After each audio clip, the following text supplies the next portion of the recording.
Tennis fans, welcome to the Qatar Exxon Mobil Open Singles Championship. Let's welcome your 2019 finalists. From the Czech Republic, Tomáš Berdych.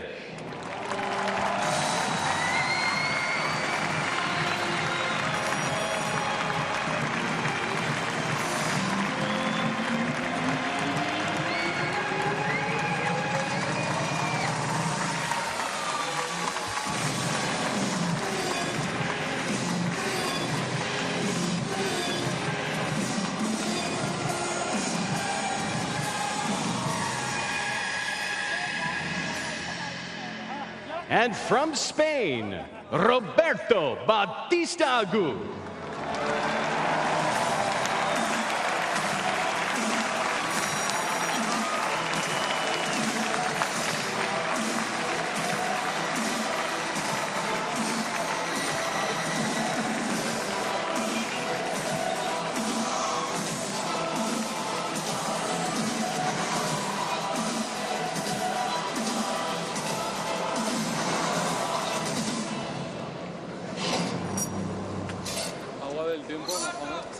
And now, ladies and gentlemen, rise for the national anthem of the state of Qatar.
And ladies and gentlemen, please welcome to the court the chair umpire for tonight's championship match, Mohamed Liani of Sweden. Royalty in the house for the championship match. And joining us for tonight's Doha, digital coin toss from Exxon Mobil, please welcome to the court Mariah Forte Connor, Vice President, Commercial, Exxon Mobil.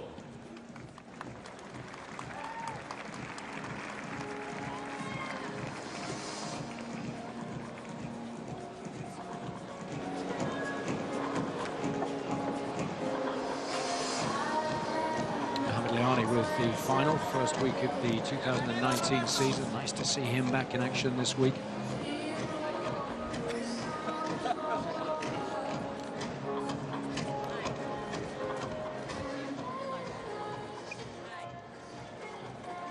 Okay, hello again. Okay, gentlemen, a few important reminders. We're using the net machine. We have TV changeovers, so please be seated till I say time. And Hawkeye, I would like you to use your voice. Say loud and clear challenge. Even if I follow the ball, I can hear you say challenge. Okay, and a challenge between first and second serve immediately. And pay attention to the clock on each corner, especially after the 5 minutes. The countdown is 1 minute. Okay? Any question? Please ask Thomas for Falcon or Qatar. Falcon or Qatar? Falcon. Okay, press please. Ms. Forte Connor will now officially digitally toss the coin for our championship match. What will it be, Falcon or Qatar? It is Qatar. Receive, okay. Okay, picture please, picture. It's difficult to hear precisely, but I think Bautista Agut won the digital toss and perhaps elected to receive. Nervous moments for both players. Both, of course, have won plenty of tournaments on the ATP World Tour before, but always nice to start the season in a perfect fashion.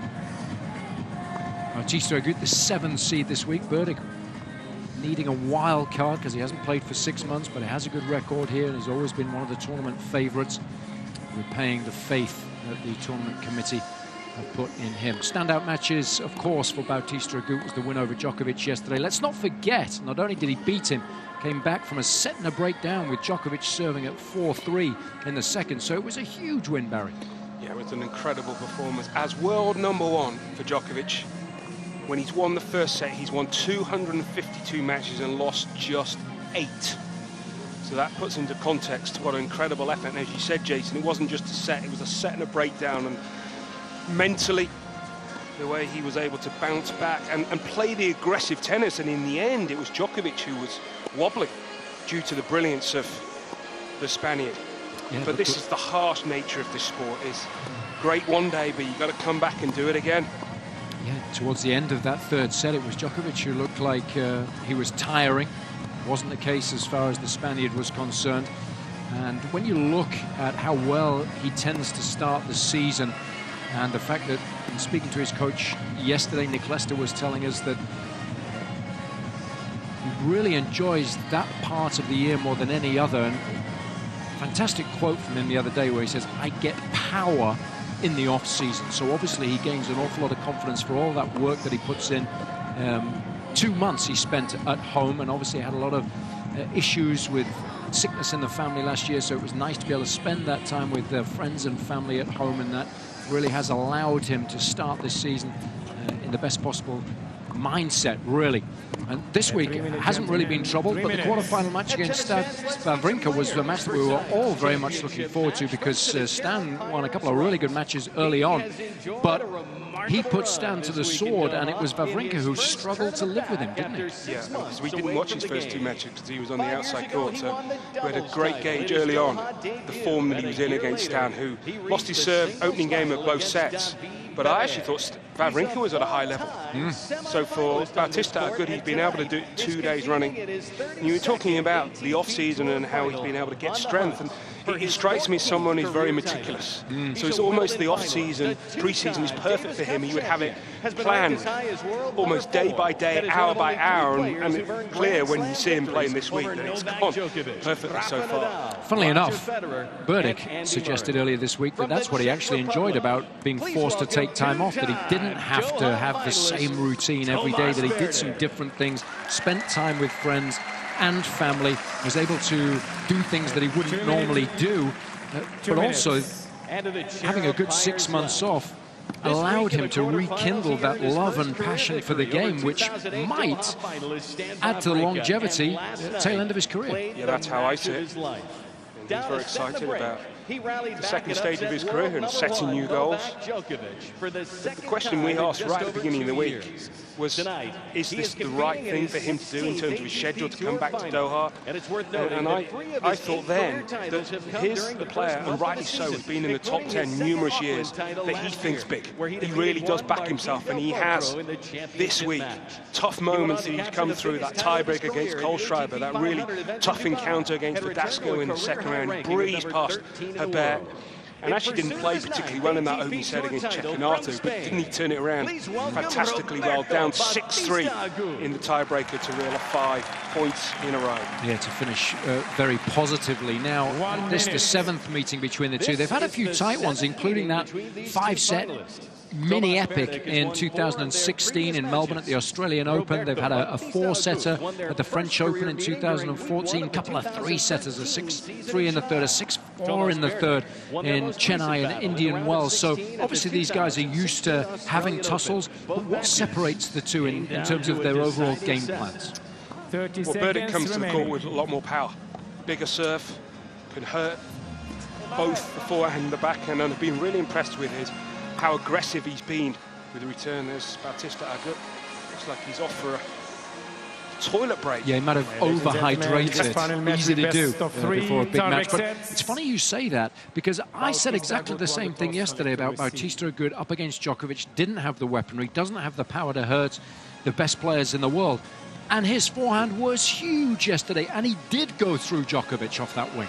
Which we have seen occasionally, but not on a consistent basis for Bautista Agut. I actually thought he hit his backhand brilliantly, because that was also the one big question mark I had against him, that I felt his backhand was more of a rally shot, but he actually started to hit through that particular area of his game. And we were talking about it before the match, Jason. Although Bautista Agut actually had a long match physically and mentally, I actually think early on it will help him if he gets into extended rally to maybe get rid of that fatigue from yesterday.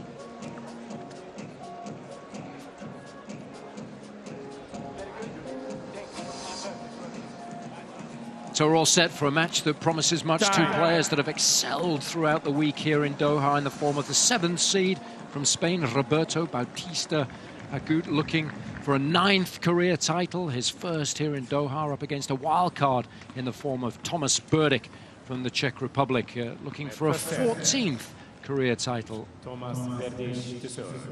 Ready? Berdych Play. to get us underway.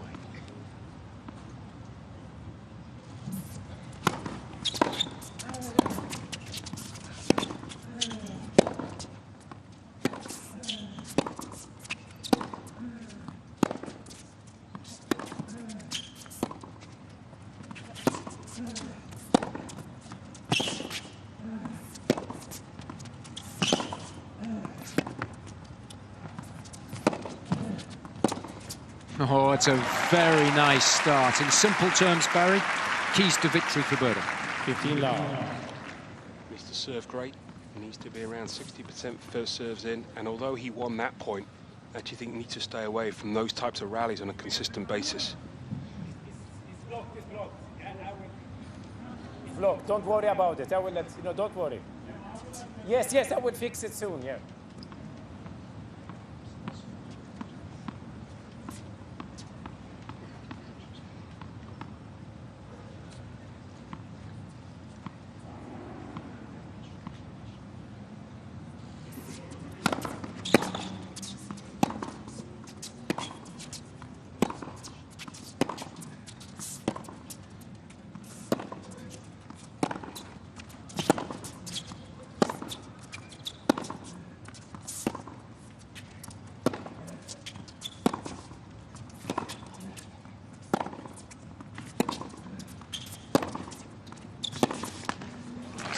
These attractive baseline rallies. And what about Bautista Agut? It's going to be key for him today.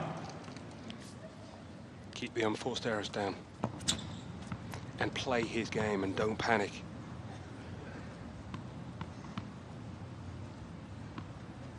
Already got the heart rate up. So the clock is in action. 14 down.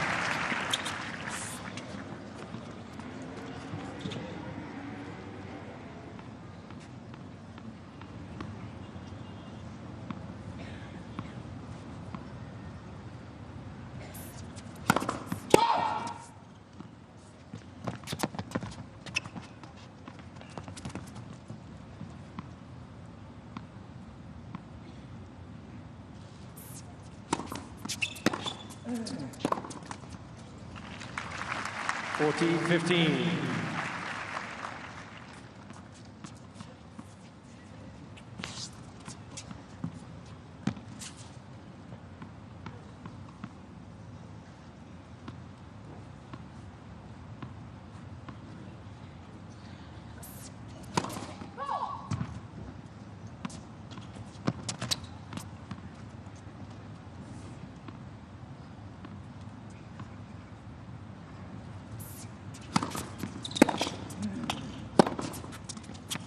In Berdych.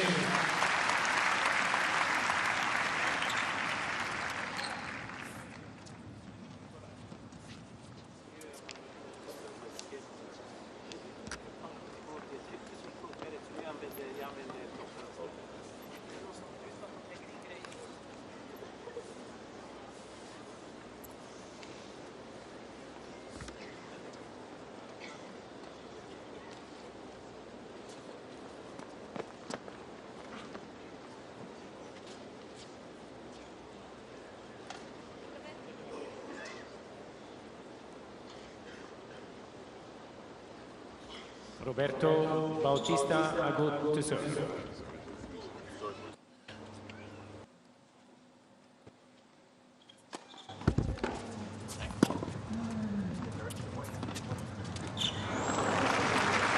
Now.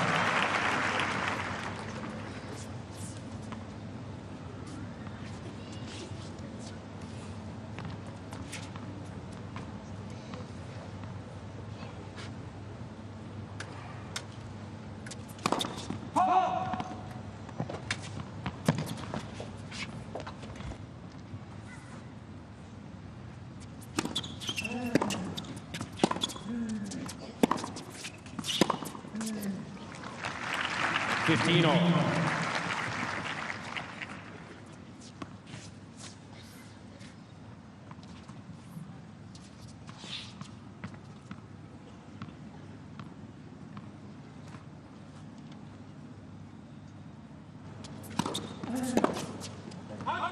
Thirteen, 15.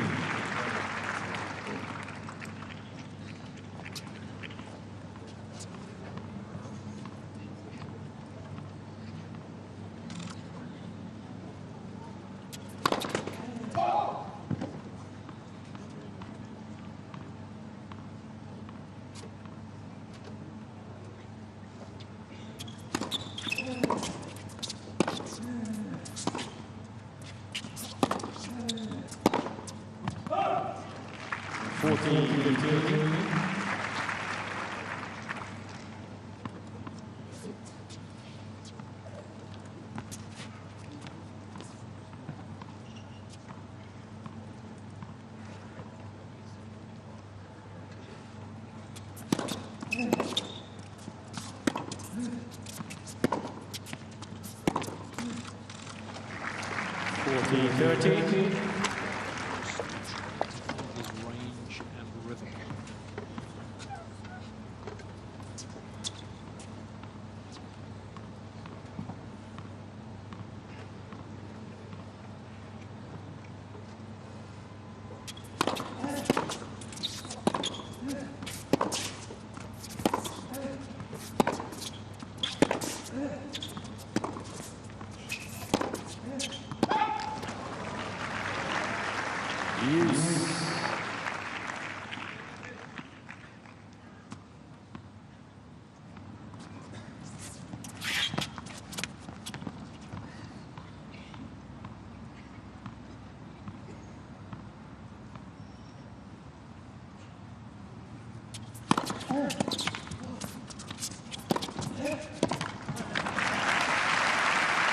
Advantage, Bautista good.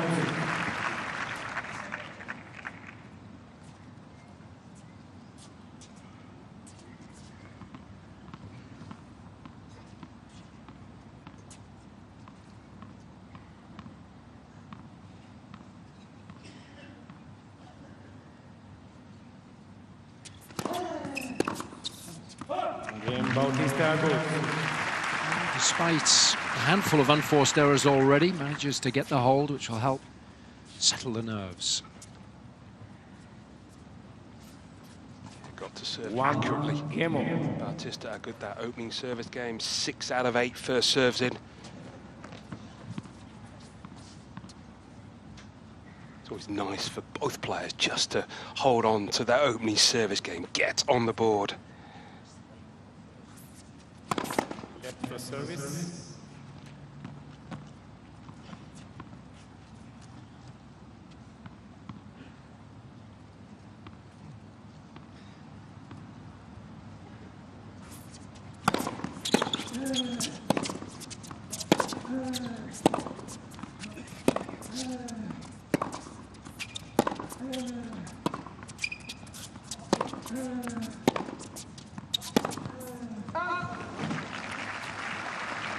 Down.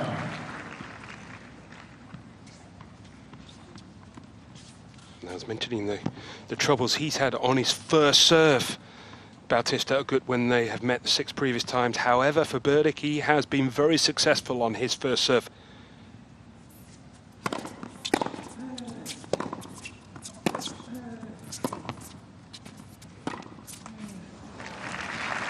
Down. 2 times he's won 86% plus on his first serve against Bautista are good. And when you factor in that he's a very good returner, the Spaniard. But he's a flat hit. And sometimes that almost plays into the pocket for Berdych.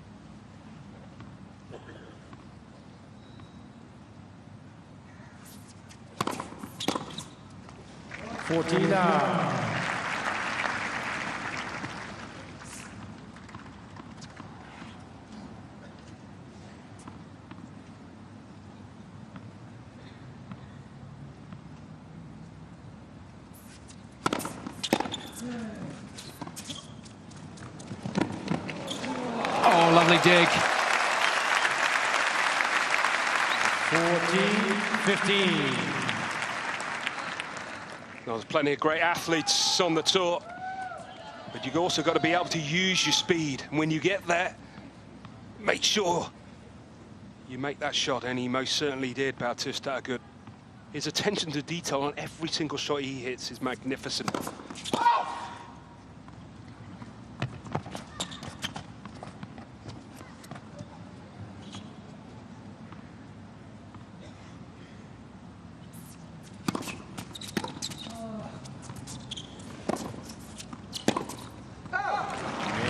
Body serve. It's a little breezy today, a little cooler than it was at the start of the week, but nowhere near as windy as it was yesterday. So leads 2-1. Really trouble the players. Good start by Berdych in particular, leads 2-1.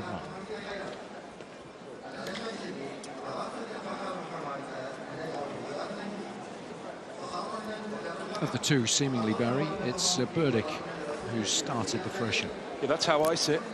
I think if it was a boxing fight, I think it would probably be maybe 10-9 to Berdych for each of the first 3 games. Even though Bautista had a good held serve, you felt that Berdych wasn't too far away.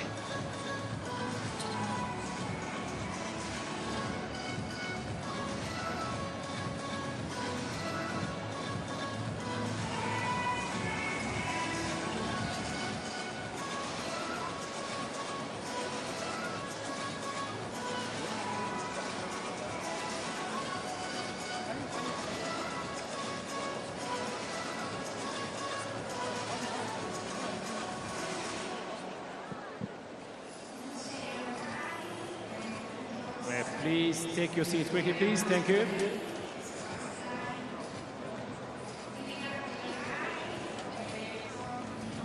Time. The crowd in for our final. Supported the events very well throughout the week. Seen some fabulous tennis as well. Quality from the vast majority of the players involved in the main draw. Outstanding. No breaks as yet. 1-2.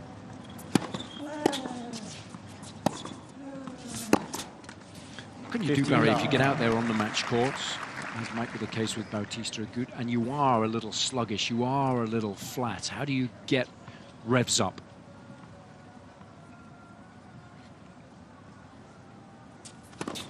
A lot of that comes with experience, because naturally if you feel deflated, you want to sort of get the heart rate going and buzz around, but sometimes actually can be the worst.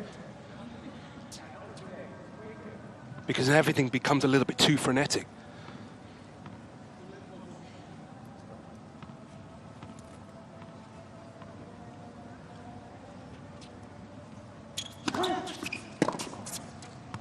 It helps that it's a final. Helps that it's a big crowd. So it's a natural adrenaline rush, as opposed to something that you have to fight if it's on a Monday morning and you've got a couple of people watching.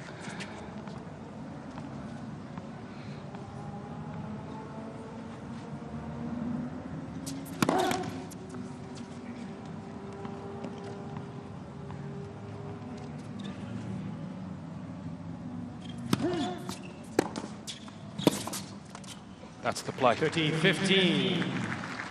It did just look a little rushed there. Error on the back end. It was a very slow second serve and in the hit zone, just 128 Ks. It's been one of the really good features of Berdych's game all week, the quality of the backhand return. I think he was dialed in right from the first match. It's a nice compact swing, very little that can go wrong.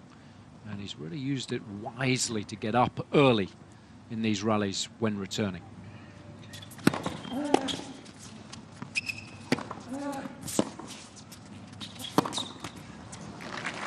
13-14. Well, if Marian Vajda's watching this, he's probably think, that didn't happen yesterday. He'd be frustrated, wouldn't he? Already seen 8 unforced errors. We didn't see that in the 3 sets yesterday. And he was pinging that forehand around all over the place. Not so yet here, break point.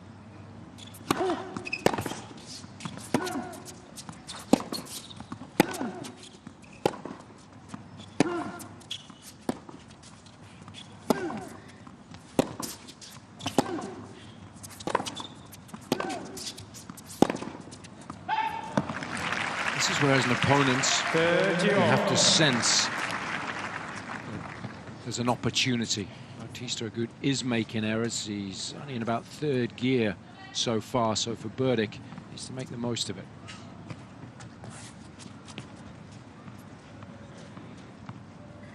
It was a little cheap.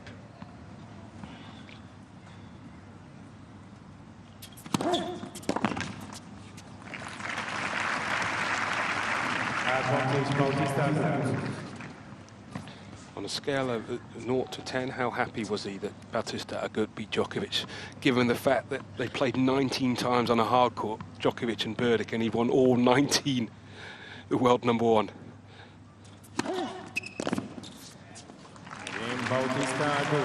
That's 2 apiece, but Bautista has had to work awfully hard in order to hold.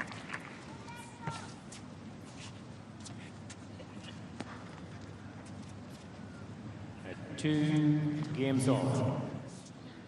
We thought that might be the case today. Might be slow out of the blocks, but it's a marathon, not a sprint.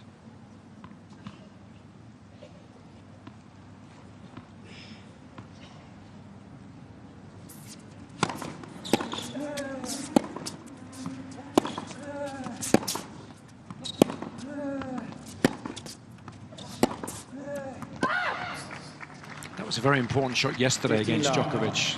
Forehand cross court, and I was expecting some real battles in that regard today, because of course it's Berdych's favourite forehand as well.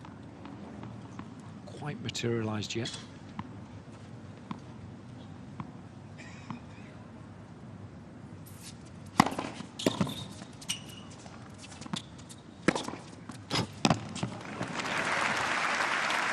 Such a hard shot to hit as well, generate that much power of very little pace.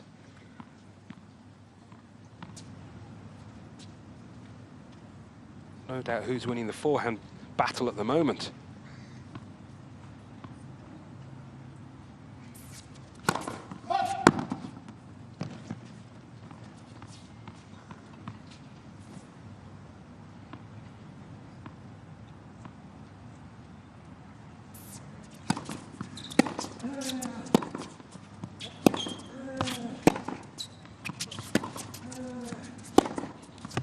Lovely. 14 now.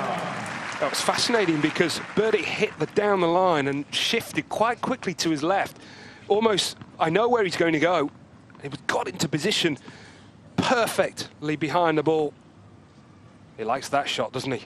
The hook, as opposed to the one hitting inside out.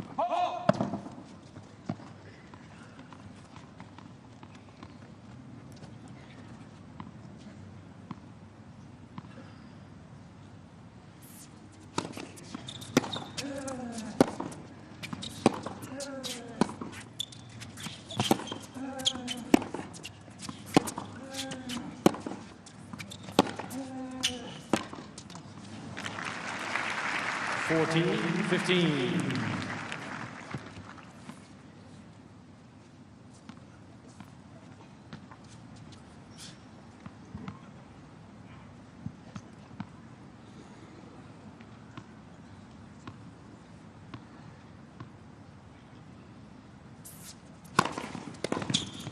Berdych. easing into this final very nicely indeed. No problems at all in his opening 3 service games to lead 3-2. I'd like to do is when you opening 4 or 5 games of a big match, he says, if we learn anything new that maybe happened previously they played, and one thing for Berdych that is the same as success on his first serve. I highlighted it in their previous 6 meetings, and so far today he's won 9 out of 10 points on that first serve. Taking that all into context though, I think Bautista Agut will be very happy that he's on serve.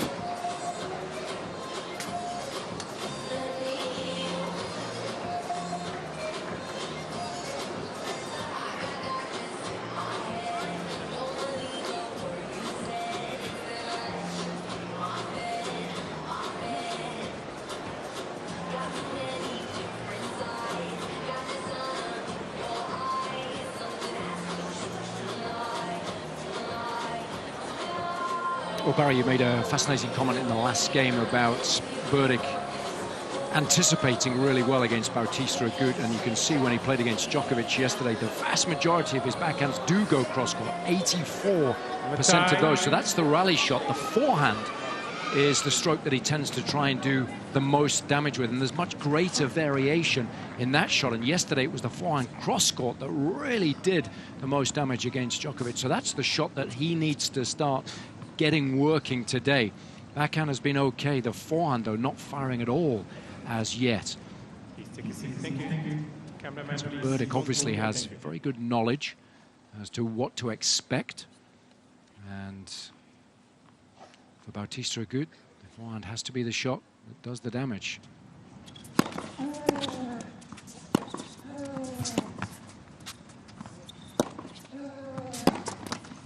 Sometimes that can just be that you're half a step slow. So therefore you're having to play a little deeper. You don't certainly make as much impact when you're deeper in the baseline than when you're up on it.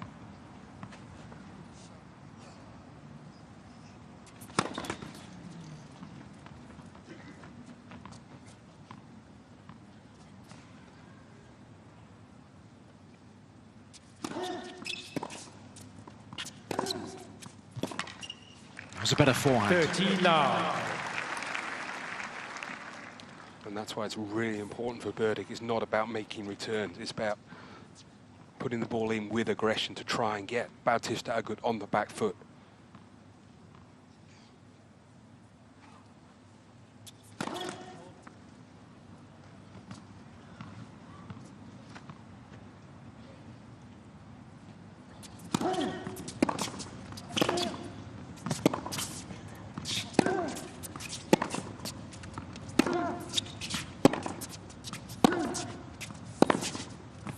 Oh, what a shot.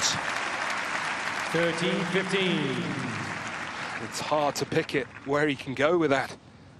It's a pretty good shot, pretty good point from Bautista Agut. And then Berdych out of nowhere unleashes a massive forehand. I think that talks to your point that you made earlier about Berdych liking the pace, liking the ball coming through at that height, right into the hitting zone. 14-15. And again, that's why width is important, and that's what he did so well yesterday with the forehand, combining the one inside out with the one cross court. Hasn't quite managed to move Berdych out of his comfort zone as yet. Certainly not regularly enough.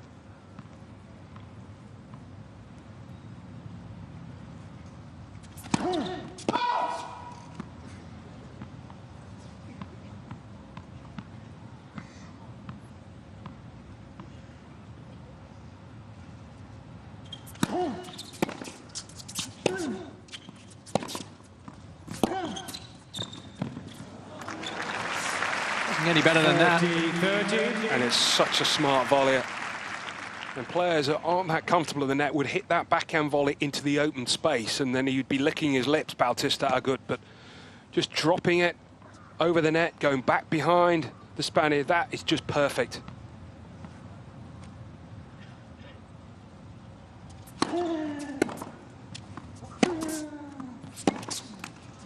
Bautista good. Exhibit A, Jason, what you were saying. If you can make him move, which is why the likes of Đoković has such a great head-to-head record against Berdych. He always keeps him on the move.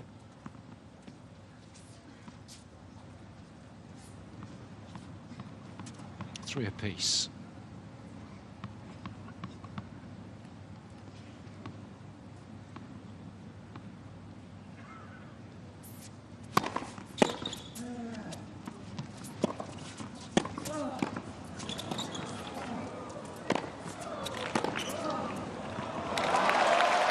Good tennis, but Berdych, they're very sloppy.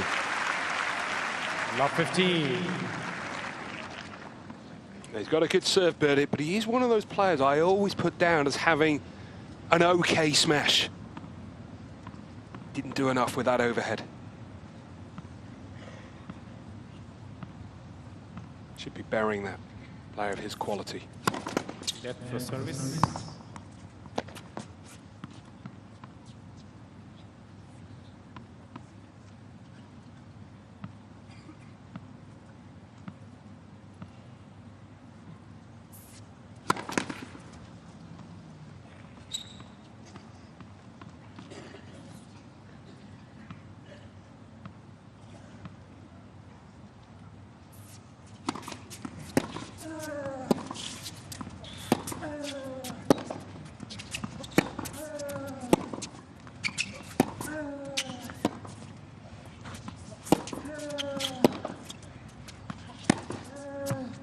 Oh, look at this now. Bautista Agut is taking it up a notch. There he comes. The bread and butter. Because he hits it sort of inside out. So it goes away from Berdych.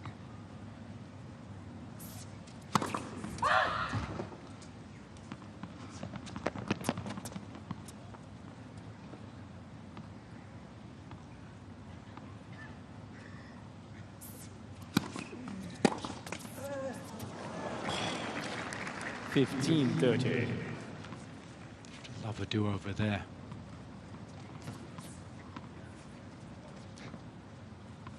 If he could have his way, I think he'd do 10 double knee jumps for missing that return.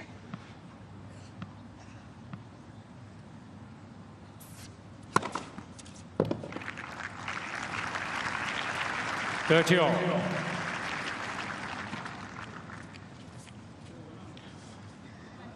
First ace of the final.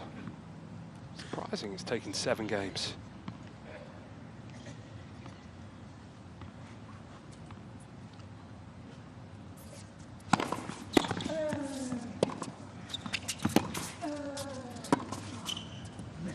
It's interesting because the serve was out and Bautista Agut did stick his hand up. 30-40. Whether the umpire convinced him otherwise or just said it was too late. Upshot of it all was cheap point for Berdych. Nevertheless, staring down the barrel of a gun here, facing his first break point.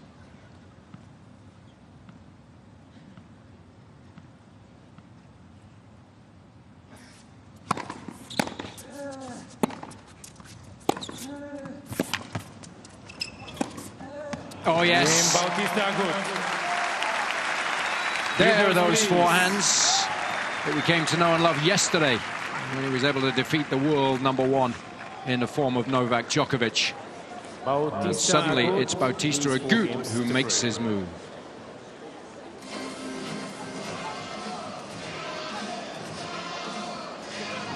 Took him a while to settle in, Barry, but then suddenly there was a good response, and that's why we mentioned prior to that Berdych needed to make the most of those opening 6 games. Yeah, didn't take his chance. And you just wonder whether he's done his homework. Because the key serve for Berdych this week has been the one down the middle. And there was definitely a feeling that he was waiting for that, because that wasn't a bad first serve from Berdych, but he was so strong with his return. He was ready and waiting, got on the attack early on. And I guess if you've beaten the world #1 the day before, there's a break point, you're going to feel pretty confident about your chances. And then he dispatched it with ease. Nice injection of pace with the footwork up the court there on that last point, and that makes his shot so much more effective. Take the ball on the rise.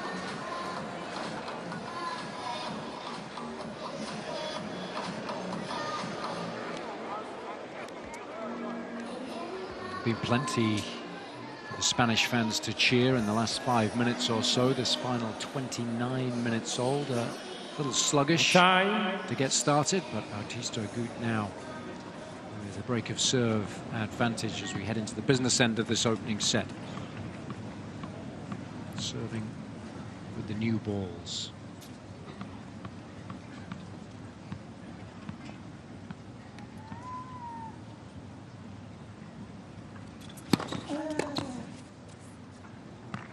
A lot of discussion, Barry, with this ball in particular, same ball that they'll use at the Australian Open, as to how it changes dramatically within the 7 and 9 games.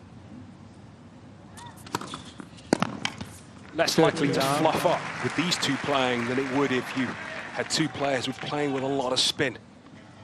I've been listening to the players talk. They're already over in Australia, and they say initially the ball does fly through the air when it's new. Will fluff up dramatically, so slow through the air and kick more off the court as you get towards the 6th and 7th game and the 8th and 9th after the first ball change, so a greater chance of breaking serve perhaps then. And that was a good example of that, getting the break in the 7th game.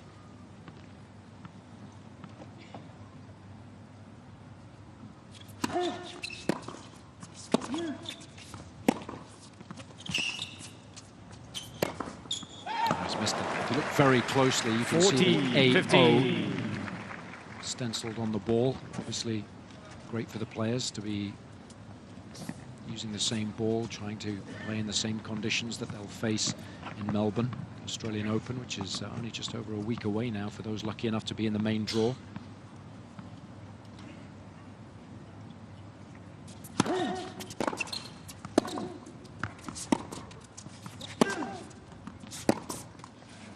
Bautista are good.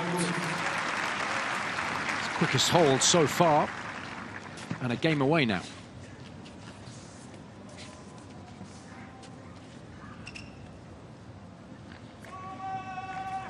Bautista are good, leads 5 games to 3.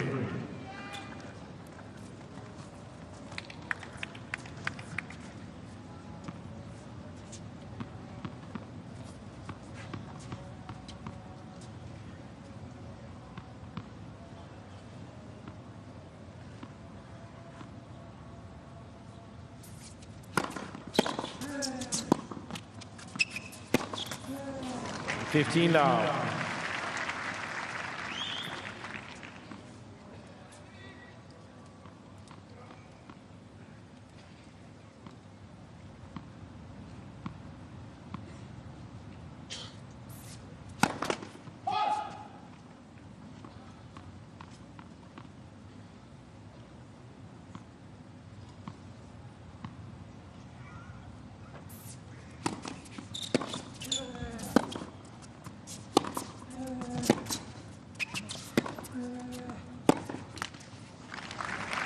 He's in a nice rhythm. Bautista are good. He made a few unforced errors, certainly more than you would expect early on. How different this final could have been if Berdych had taken that break point at the beginning.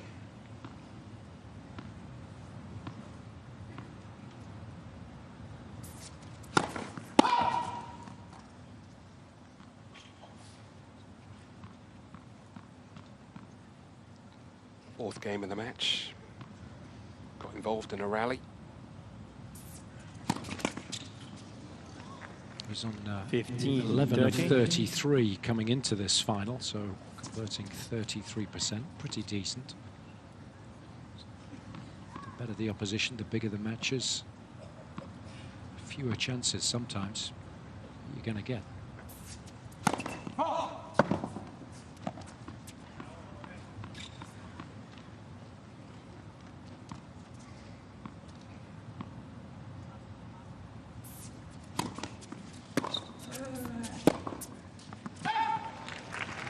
turning into a very sloppy set, this. Bautista tidied his game up very nicely, just in the nick of time after a sluggish start. And here he is, with 2 set points.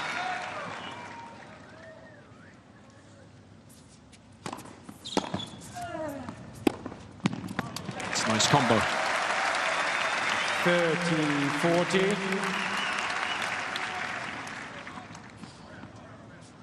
Given what happened the previous game on break point when he served down the middle, maybe a chance that he's going to change it up and go wide here, Berdych.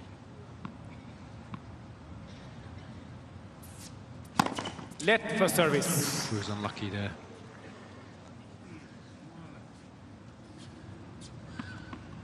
Now does he double bluff? Does he go back down the middle? What would you do? I'd go double bluff. Me too.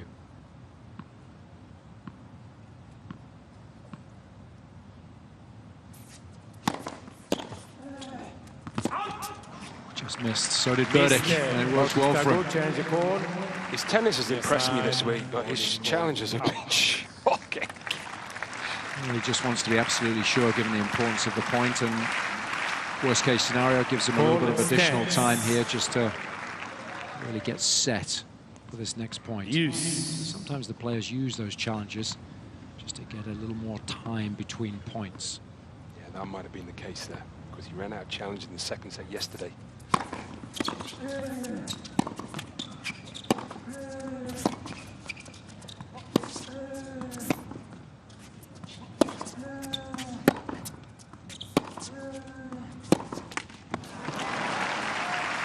Advantage, Bautista good. Berdych struggling when he's in those backhand rallies to get out of them.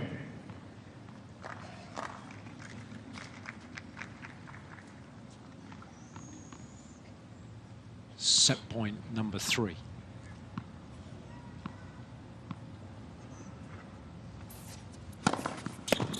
Deuce. Goes back to Old Faithful.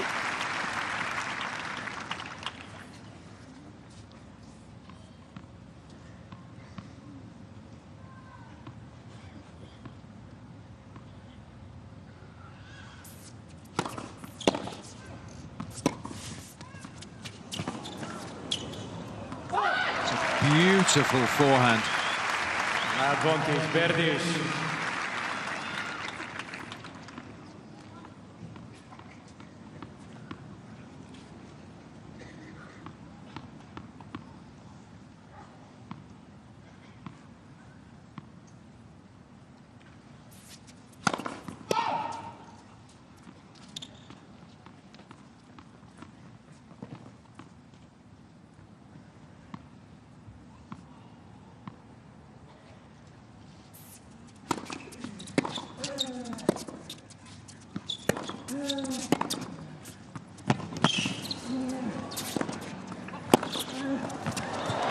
It's exquisite feel, and that is a good hold.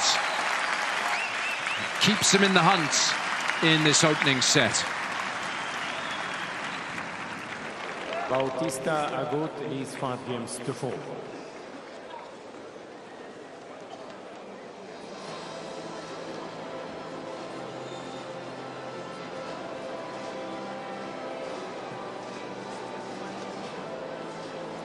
I mentioned in the middle of the game he was struggling with into the backhand, so sometimes that's what it takes. Just to change the momentum. If you win a point like that, actually, then you feel a lot more confident. The surprise element, making a bit of a statement. I know you felt, especially early on this week, that that's been a feature of his game, trying to move forwards a little more frequently. It's always been something that has really surprised me, how reluctant that he is coming to the net in big matches. I mean, let's take, for instance, Đoković.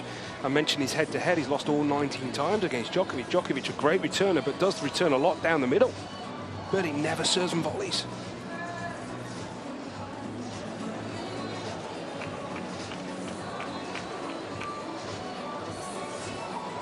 I think Things can change so quickly as far as the overall momentum and pressure within matches is concerned. Bautista Agut was looking good there, 5-3, 15-40, seemingly well in control of the opening set. Good response from Berdych, and now a little bit of additional pressure on the shoulders of the Spaniard, who's attempting here to serve it out.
Done as good a job in latter stages of this opening set of getting on top when returning second serves. Yeah, it just hasn't been aggressive enough, and he set the tone early on, winning the longer rallies, Berdych.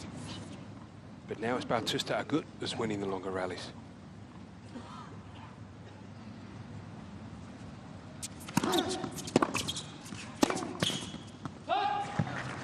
There's subtle changes that you need to be aware of so that you can then fine-tune your game plan.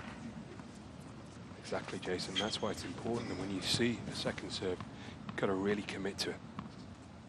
It doesn't mean you have to be reckless.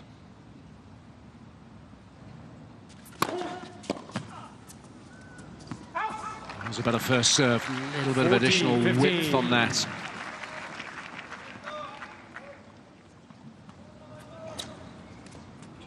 So a fourth set point here, his first on his own deal.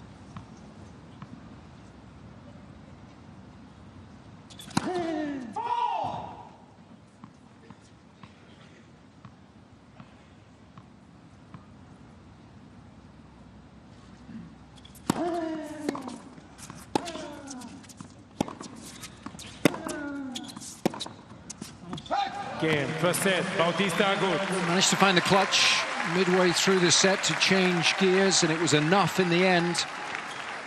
A 6-game, well short of his very best tennis, but doing enough to pocket the opening set, 6-4.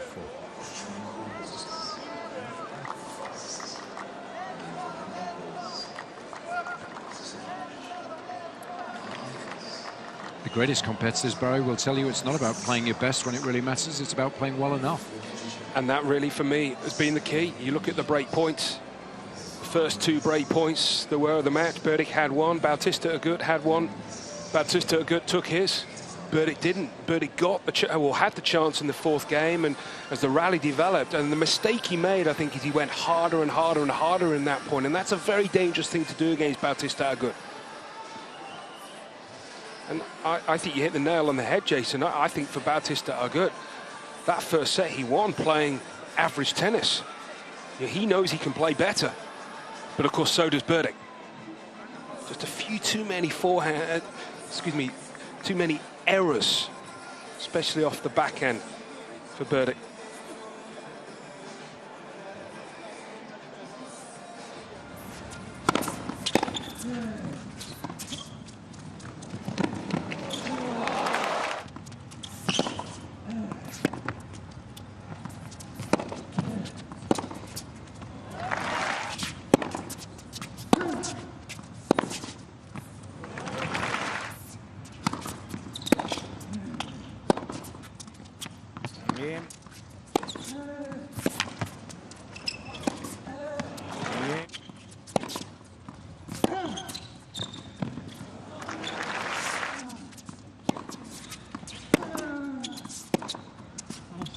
Game, first set, Bautista Agut.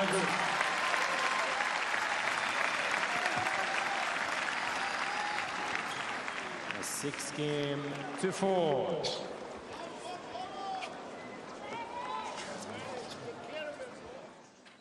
Second set, Berdych to serve.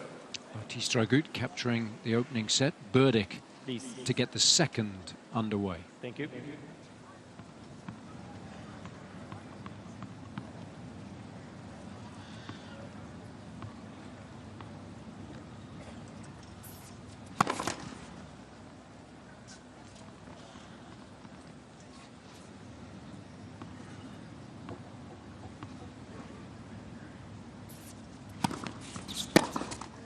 $15.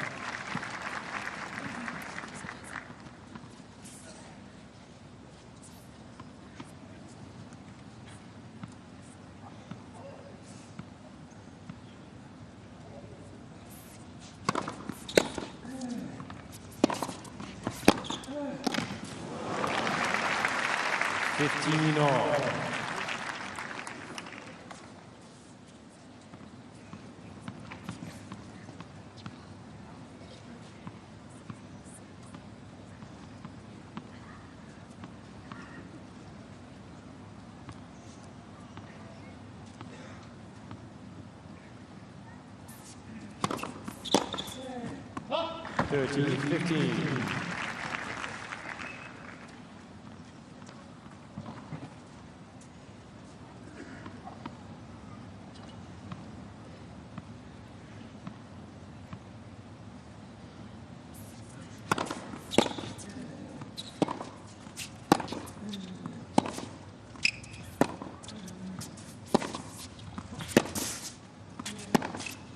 Oh, it's a lovely shot.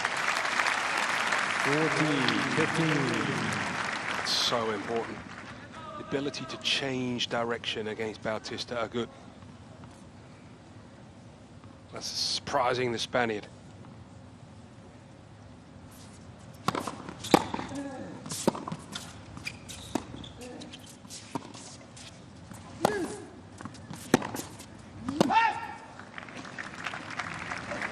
$14-13.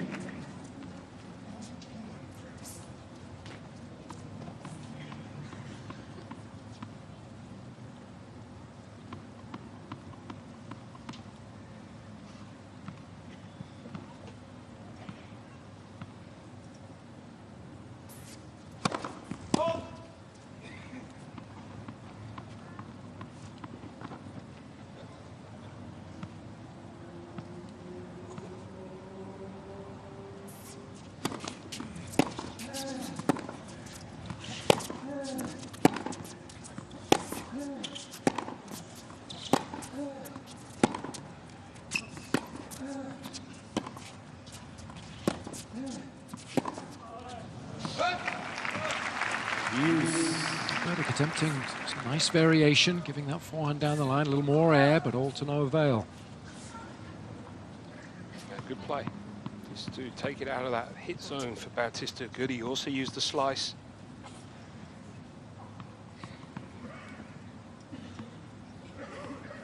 He just continues to go about his business in Bautista Agut's way.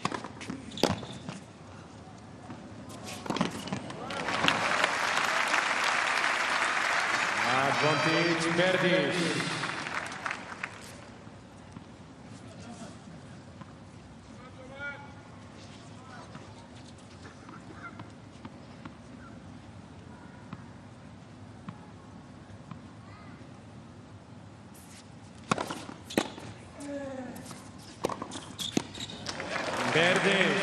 Good serving in the end there on those final 2 points. First game, second set. 1-love. Yeah, and a match that we were building up to. Two players having great forehands. How have both forehands been so far? This is Berdych averaging 124 Ks. Maybe hasn't quite found the range with that shot, especially the one cross court. Compare that to Bautista Agut. He's hitting the ball harder, closer to the line, and I love the grouping going into Berdych's backhand. He really has locked the check in that corner, and maybe that's one of the contributing factor that Berdych has made 10 errors already with the double-hander.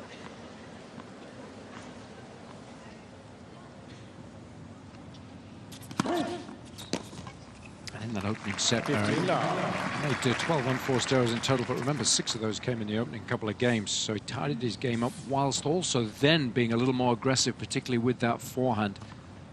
So made the changes. Subtle ones, but effective ones. 30 love. So it's up to Berdych now to counter that. How does he do it? I was going to say, the new Manchester United manager, Ole Gunnar Solskjaer, was called the Silent Assassin. And he's a little bit like the Silent Assassin.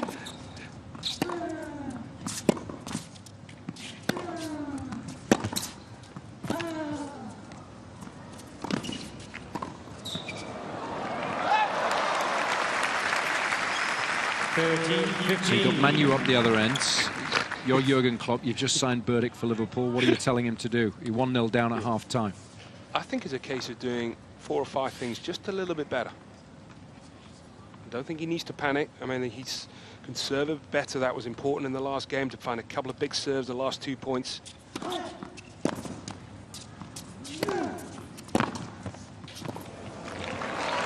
what I really would like to see him do, and I think it'd be a good play against Bautista, a couple of second serves. Just be aggressive. Maybe hit and come in. Try and rush Bautista again. Take him out of the great rhythm that he is in.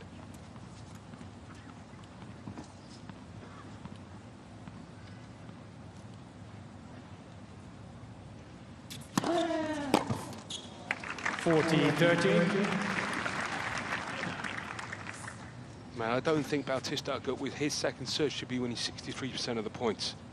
And that was the case in the opening set. 7 of 11. Made all 5 first serves in this game so far. Get first service.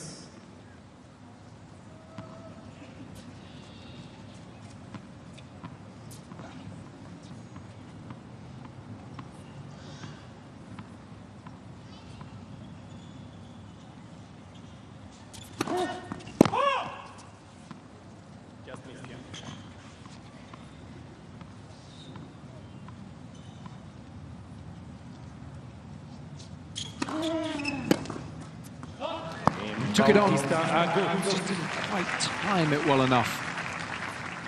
1-1. It's good though. Stood in to the right play. 1 game over.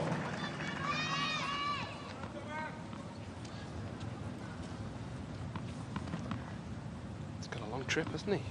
RBA, playing Auckland next week. 15 love. Loves that tournament.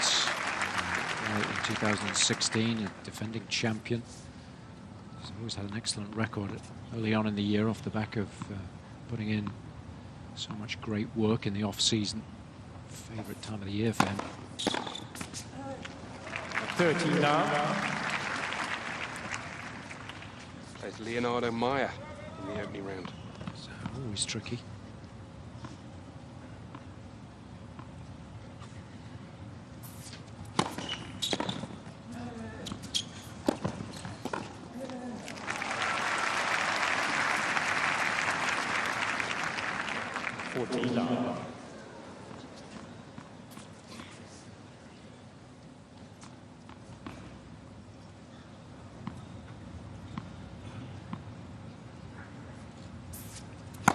Left for service.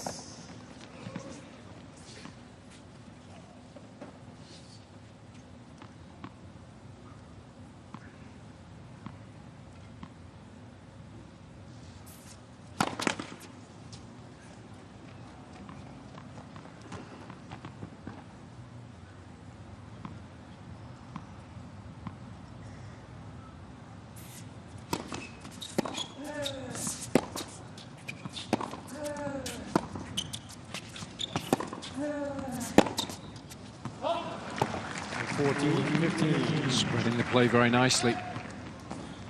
That is the book on Berdych. If you can get him wide of the single sideline, consecutive shots, get him moving the full width of the baseline, you can draw errors.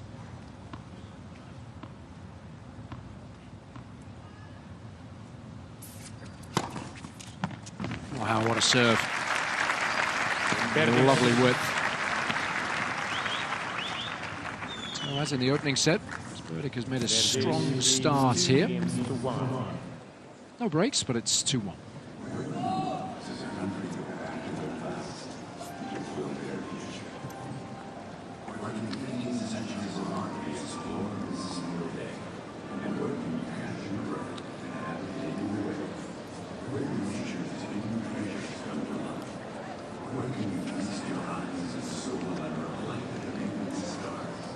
Only lost serve just 3 times this week. Bautista good. This will be his 50th service game when he comes out from the break.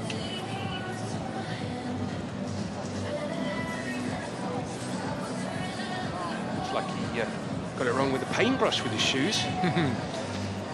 Yes, you've got to put those cloths down, haven't you? Make sure you don't get any on the carpet, or you just got to go with one set of kit for all your paint jobs, so it doesn't really matter. I've long given up on that.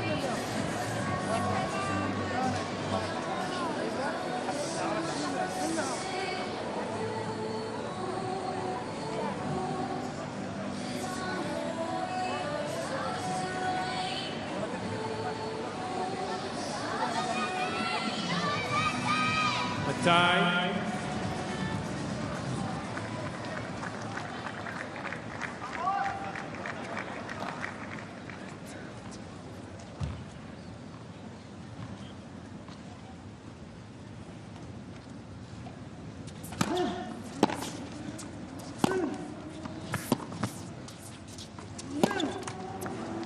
Love 15. In the previous game, we saw him hit the slice back and down the line. I actually think the slice back and cross court is a better option, because by going down the line, it can allow Bautista Agut to use his cross court forehand and make Berdych move. 15 on. Oh, this serve's got a lot of swing on it. No, Bautista Agut likes to hit that forehand in the back and corner, but I think he used that shortish slice, which is something that Federer does so well against the Spaniard. Left for service. Very nearly got Federer for the first time in Shanghai last year. Took a set off him, eventually losing in 3. Bautista Agut. That's when he had his first big win over Novak, wasn't it, a couple of years ago? The court there is a little quicker than it would be here this week.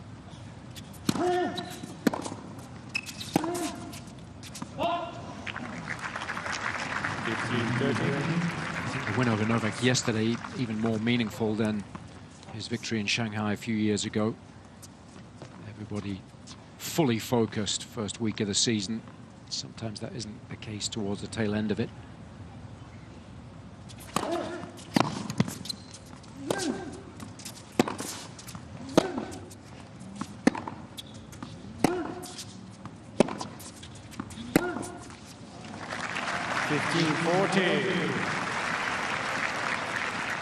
Now then, what can Berdych do here?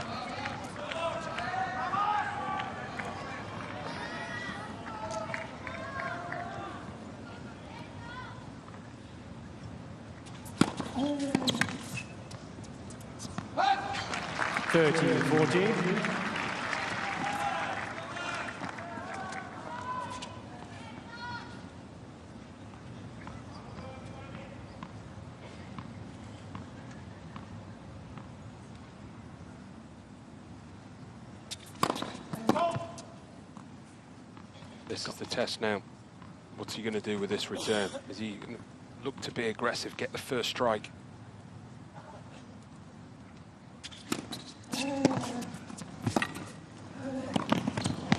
Oh, it's a lovely move.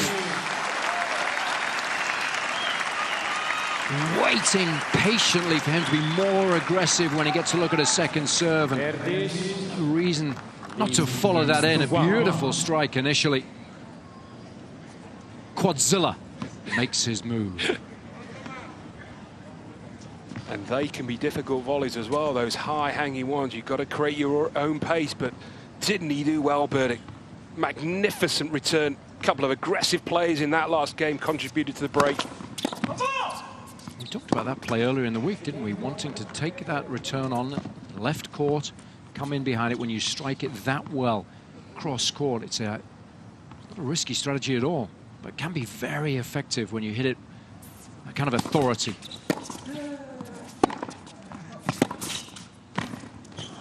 And here it comes again. This field today has been out of this world.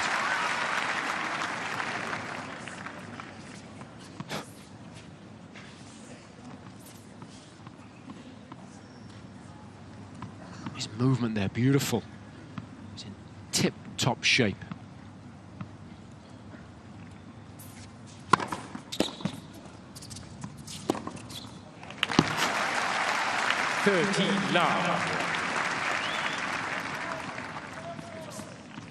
Physically strong.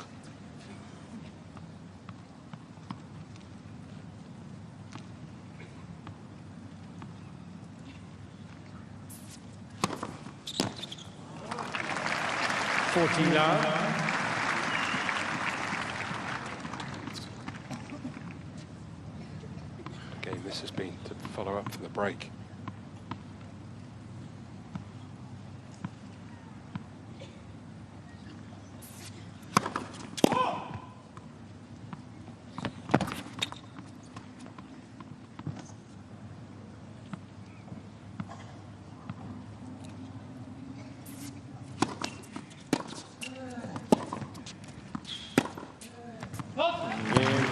Worth its weight in gold when you can hold as comfortably as that, having just broken. It's a fair bit of distance between him and his opponent now. Good response to the loss of the opening set. He has the ability, Barry, so that's what we've been waiting for, isn't it? Just to be a little more aggressive and assert his authority. As we talked about earlier in the week, Berdych started his career as someone who could get big wins, and then he became such a consistent player that regularly he'd be in the quarterfinals of the Masters and the Grand Slams, but lost a little bit of that, at times, magic, unpredictability. And that's what's been so nice to see the last couple of games. He really has, and it's not easy to do, but he has been able to just take Bautista Agut out of his comfort, strike early in the rallies.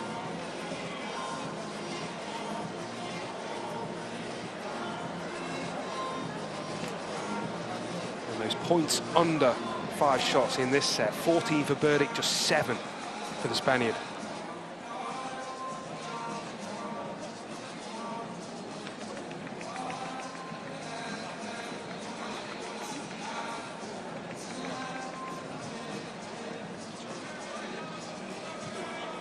Time.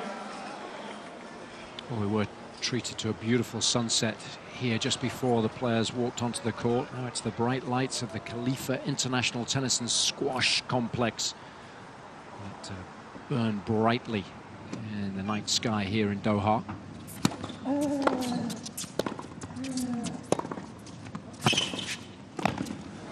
Not that time. Love 15.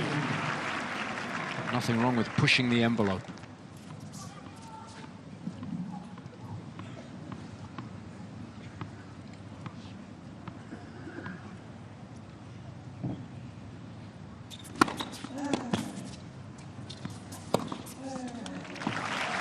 No panic as yes, as far as Bautista Agut's concerned. Never is when it's the one break that separates the two.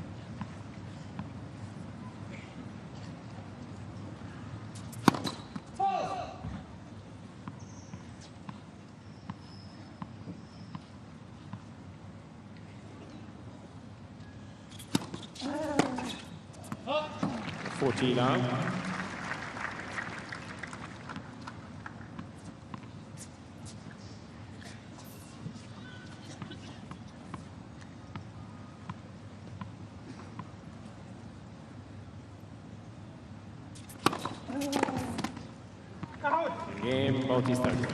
New balls, please. If you lose a game, if you're Berdych, lose it quickly. Keep the point short, because RBA then doesn't hit too many balls, so potentially Berdych's got more chance the next game. I always think that was such a tactic that Sampras used to use so many times. Keep his opponents cold. Nice to see Berdych getting rid of his own plastic bag and perhaps time fewer players to use those in this day and age. Saving that waste disposal. Kevin Anderson big on that, isn't he? Nice to see him back in the winner's circle earlier today. Pune beating Karlovic in the final, 7-6 in the third. Great week for Dr. Evo as well. 15 love. I can't believe Jason told me earlier on today it was going to be 2-2 that match. If ever there was a match that was going to be 3 tie-break sets, that was it. That was it, yeah. 30 love.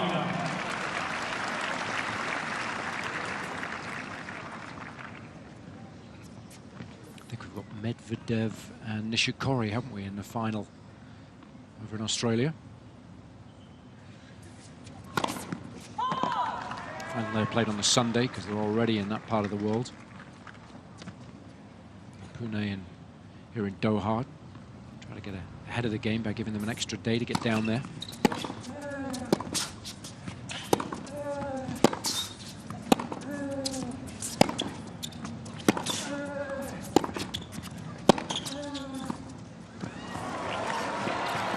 Oh, that's lovely anticipation. Surprised Bautista there by surging forwards. His net play throughout the match actually has been really, really good, Berdych, and this was an excellent 1-2 combination. Just great instincts there because he picked the right place, went with the percentages. The harder shot certainly for Bautista would have been going back down the line.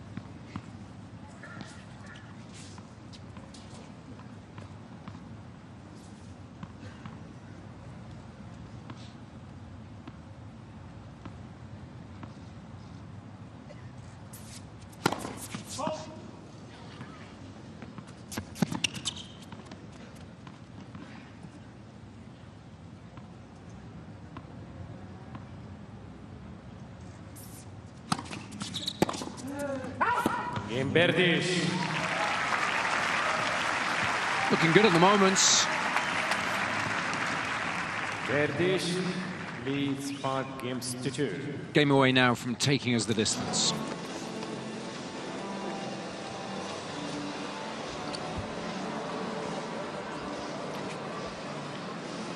We have mentioned that these two have had some really good tussles in the past. Their last match, 2016 Australian Open, went the distance, 6-3 in the fifth.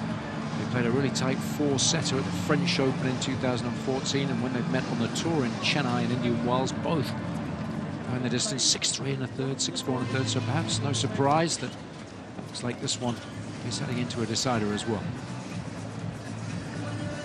It's been a set where it's not as if Bautista has dropped his level.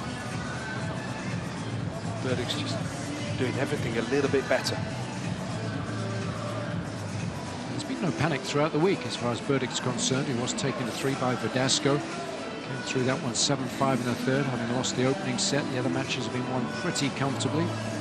Tight first set against Cecchinato yesterday in the semi-finals.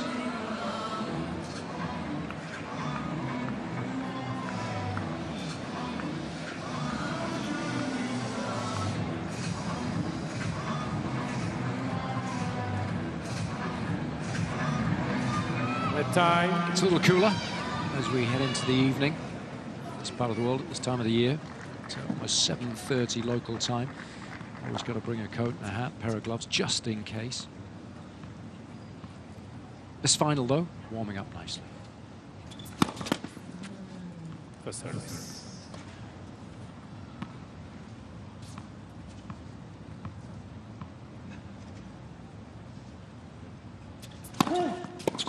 15 love.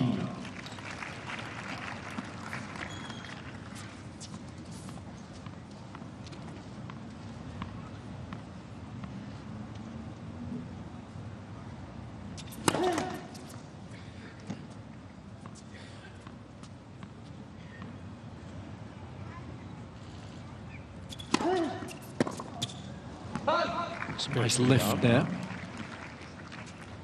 little bit of additional topspin on the serve.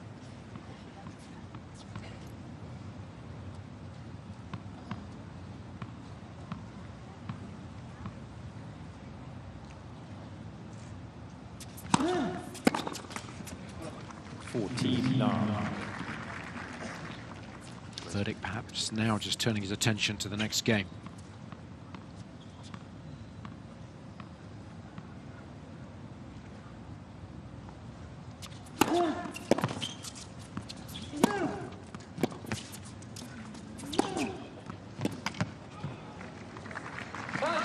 Bautista.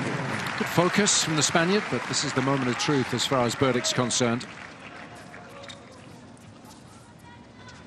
And coming into this game, Berdych having only lost 5 points on serve, 2 on his first serve, 3 on his second serve.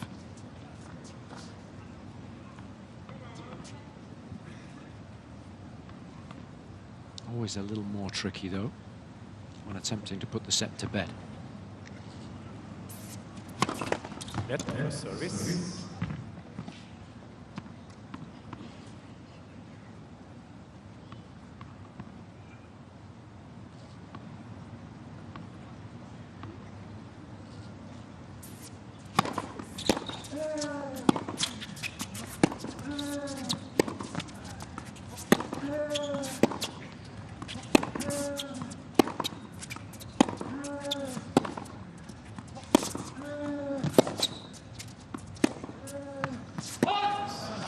Mr. Bautista good, can record the baseline for the scorer. I think it definitely missed, didn't it? Just wants confirmation. He'll be disappointed because he actually got up in that rally. Ball stance. 15 love.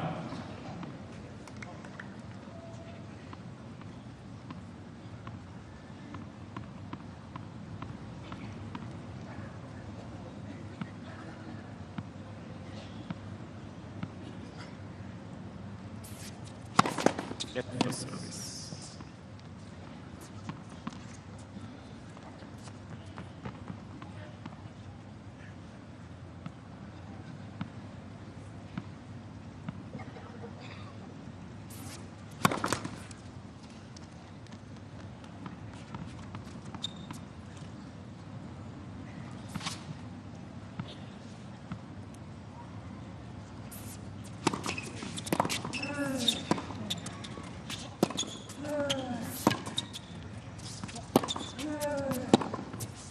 It's good length.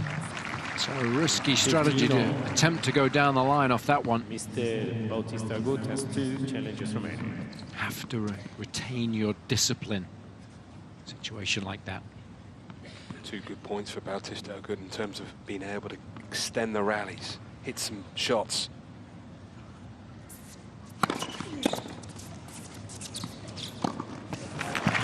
And that's why it was imperative for Berdych to get that big first serve in.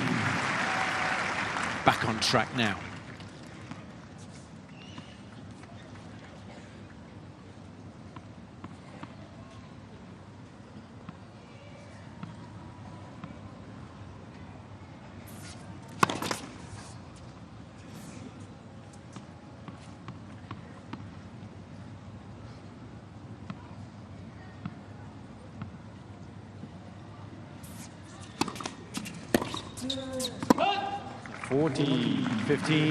Love that low camera angle occasionally just to give you a really good indication as to how high the ball bounces and how difficult it is to return when the ball's up above shoulder height.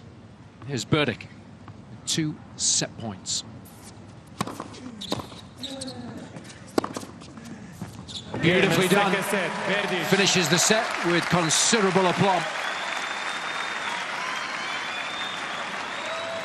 6-3.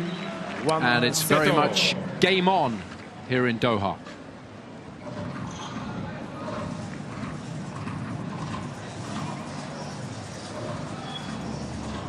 He's played some very good tennis this week. That might just be one of the best sets that we've seen from Berdych, because it was just perfect for the Czech. Because what he was able to do was to get ahead early on in terms of, because he was serving first, short rallies, big 1-2 strike, but also the returns. Forget how many points Bautista Agut lost on his serve, because it was only 6. It's that game that you've got to make him pay, and he did. A couple of brilliant backhand returns, a couple of wonderful volleys. And that was in stark contrast to the opening set, where he had his chances early on, but didn't make the most of them. So learning from what happened at the beginning of the match, and he will feel very confident now heading into this deciding set, with momentum very much working in his favor.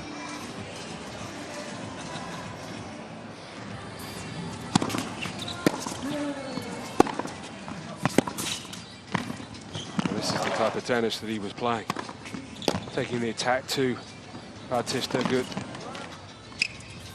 A couple of the volleys that he hit were really exquisite.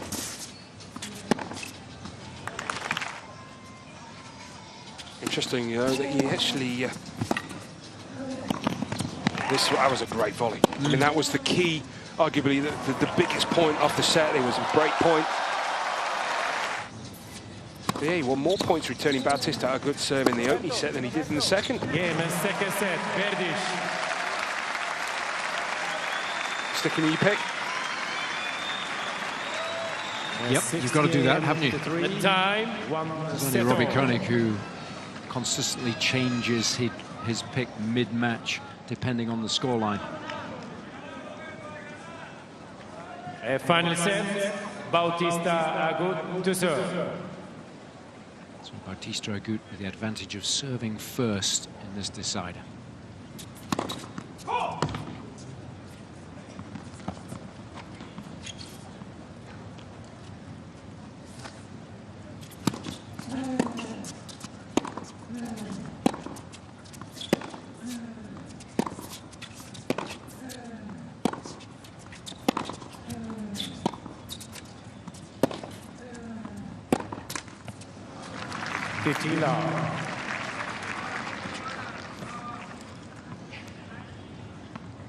Still very calmly going about his business. There'll be no panic yet. He'll know that he does have higher gears. Could well be needed. It's whether he can find the clutch when it really matters.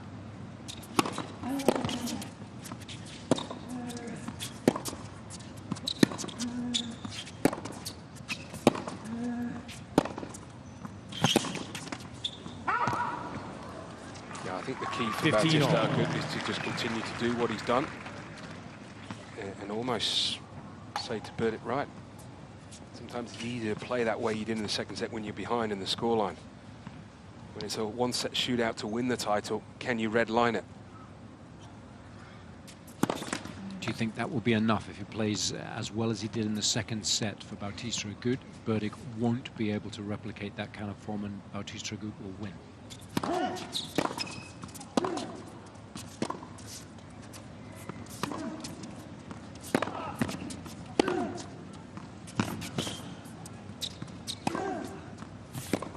Spreading the play beautifully there. Well, Berdych's, for me, 9 out of 10 is better than Bautista Agut's 9 out of 10. So the real question for Berdych is he able to come up with the big points? So that's what I'm asking himself. Do you think he will in this third set, like he did in the second? That's why I went for him at the start, because I felt he could do it for 2 sets.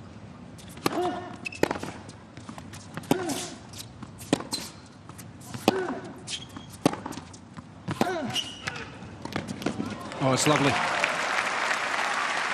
30-all. And there are a lot of players that will hit that forehand down the line and sort of stand and watch it. But Berdych most certainly didn't. He was so quick to make the move forward, and because of that, it then meant that was a fairly easy volley because of his brilliant footwork after that forehand. Knocking on the door already here in the opening game. Net.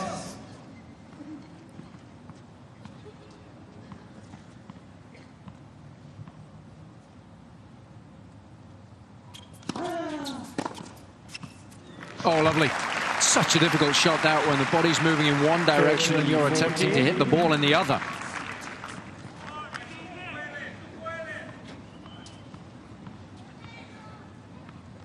Now what can he do here? What a chance.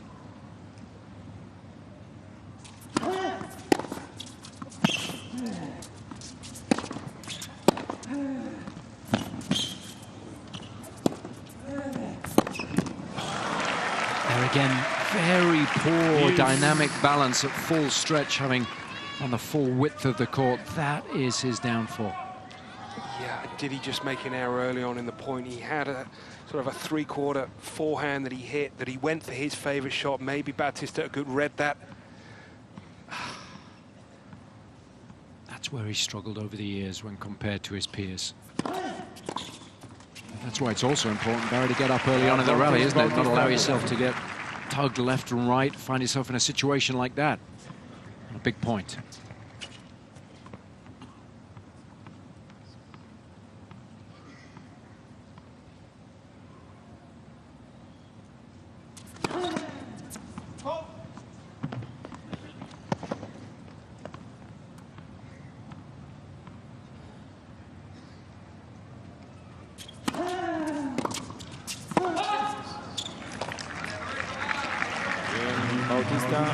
Just a quick look to the coach, just to get confirmation. The call was a good one, and it was. Final set. So Bautista dodges a bullet there, leads 1-0. Well, he was very close to getting the break through aggressive play, and it was that type of tennis that won him the second set. Look at the difference between set 1 and set 2. The 19% inside the baseline of rally hit points, and a big improvement in set 2, 33%. So he was able to get the first strike in, he was able to win more points under 5 shots, and rushed Bautista Agut.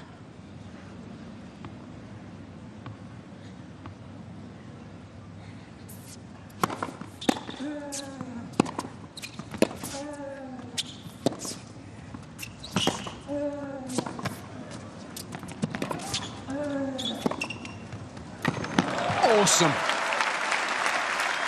15 now. Well, it was, because we've been praising his attacking instincts, but there it was a defensive play that got the point for Berdych, able to turn it around. And a little skip off the front leg on that backhand.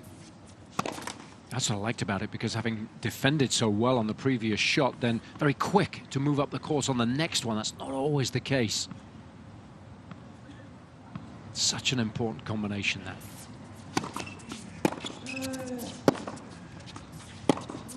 Oh. 30 now.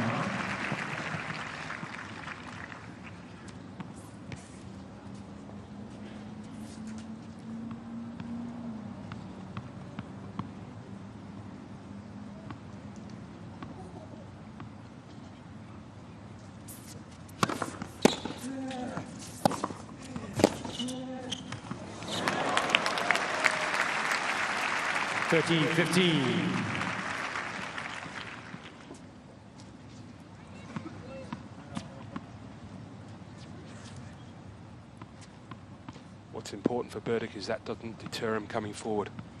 Time will tell.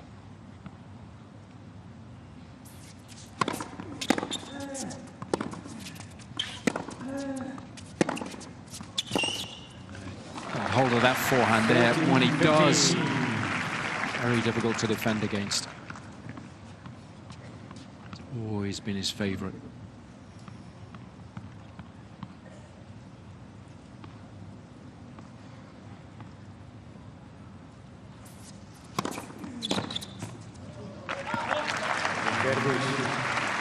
Bit between his teeth now. Big question is whether he can maintain this level from here on in. I just feel if Berdyk's going to win, he's going to have to get the break early. I think the longer the set goes, then I feel that Bautista Agut comes more into it. So an important 10 minutes or so here for the former finalist.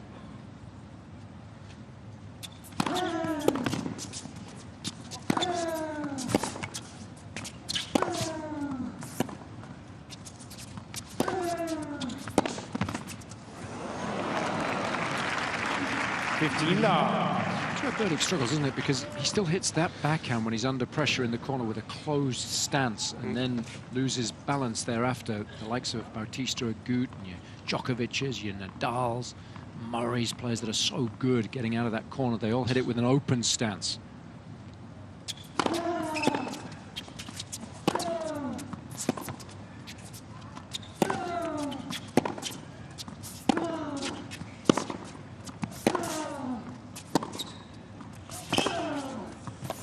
Oh, what a strike out of nowhere.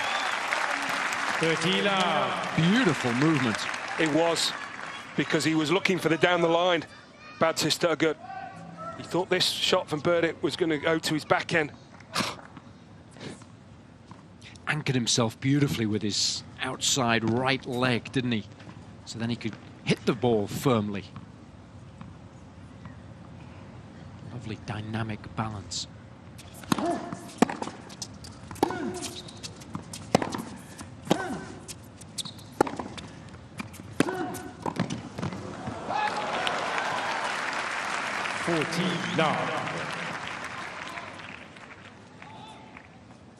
You like the tactic, Barry? Oh, yes. Really good point. And again, as I said at the last game, hopefully that won't deter him from coming forward. Because if he starts doubting himself about coming to the net, he's not winning the match. Has to fully commit to every shot he plays. Net for service. He's pushing the umpire, isn't he? Yeah, they've been pretty lenient this week, and no need for Mohammed to get involved there. He's thinking. And of course, when they've had a let, the serve clock doesn't get restarted, so they can take the time there.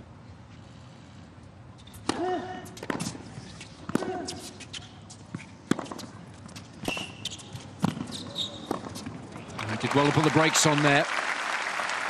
14-15.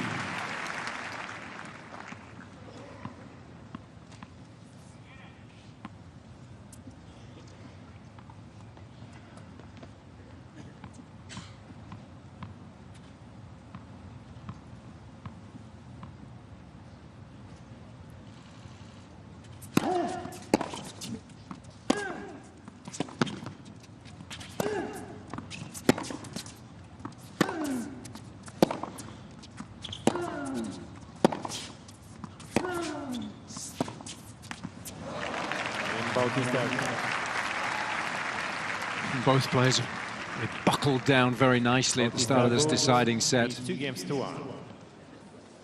Well aware of the importance of getting off to a really good start. It's on serve, 2-1. It's been mean in the opening 3 games. Bautista Agut, just one error.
It's a lovely skyline here in Doha, a mix of modern and ancient. Time. I won't use the same turn of phrase for Berdych here, who's looking to become the oldest champion here in Doha at 33 years young. He'll be hoping that he's still got plenty of years left at the top of the game on the ATP World Tour.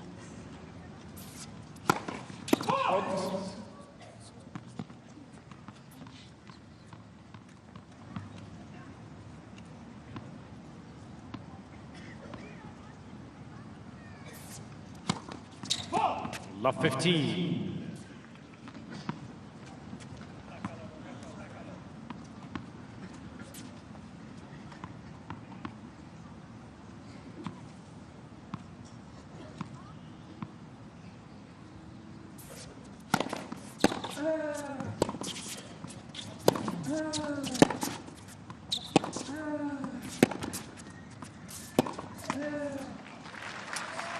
You will want that one back.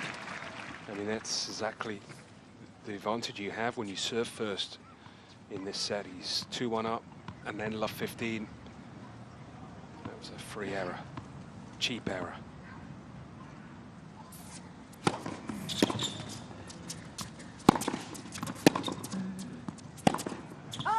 Just a little late on that. 30. Now, this is where he's got to be careful.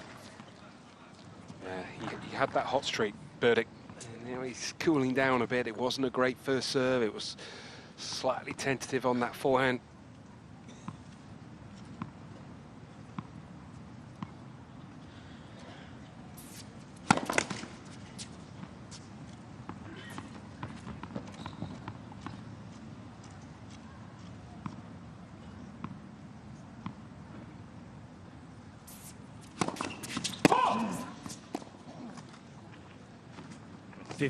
What a chance this is. This has been a terrible game so far. A couple of doubles.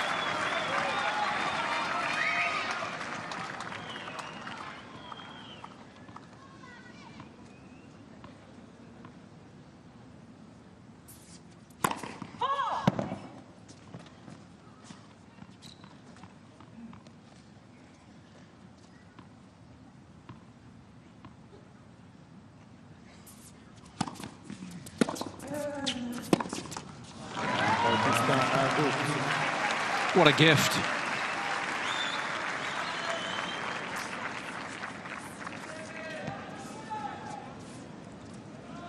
Bautista good, 3-1.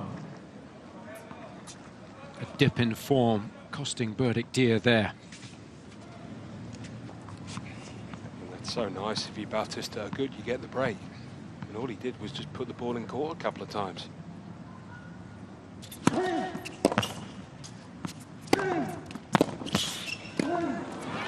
Great start to another crucial game here to really turn the screw.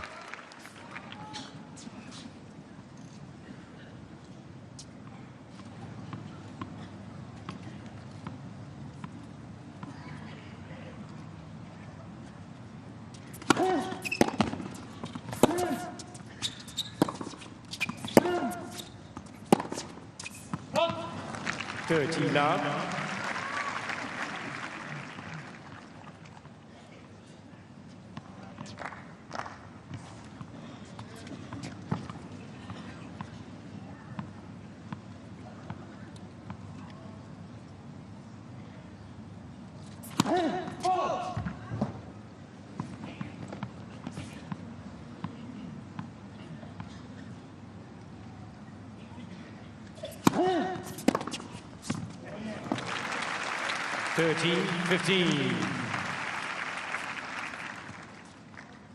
That's the tennis that put that second set in the bag for him. He really is so good at that off backhand return.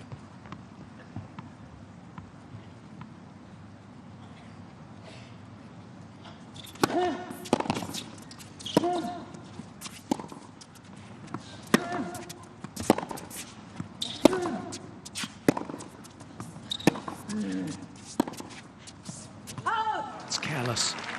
14-15.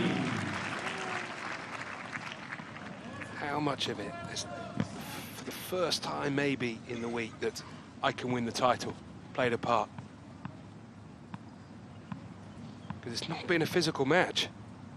Quick one.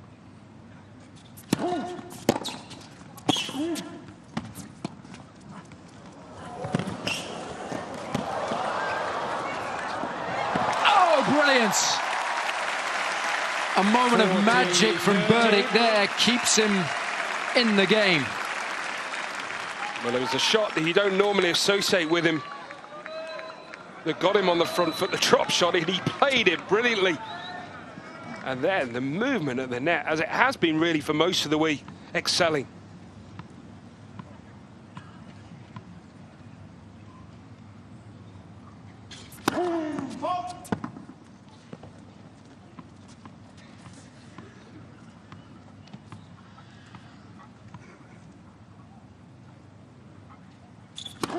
That's it.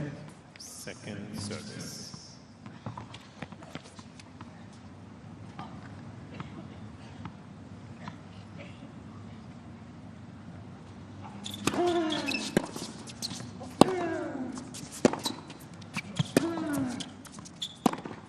Oh, it's lovely footwork. It just took a little shuffle up the court there, didn't he, before contact, so he could take it as early as possible. Love that aggressive intent. And that is the advantage of hitting that back with a close stance. Not so when you're stretched out wide, but very much when you want to take a ball early.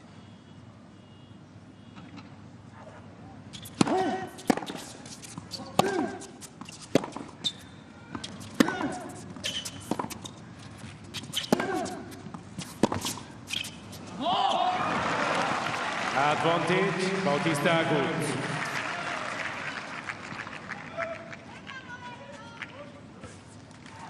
It's a risky play. I understand why he's trying to do it, that high forehand down the line, but unless you get it right to the back end, he can then use his forehand, Bautista Agut. Game. Bautista Agut. Finishes with a flourish.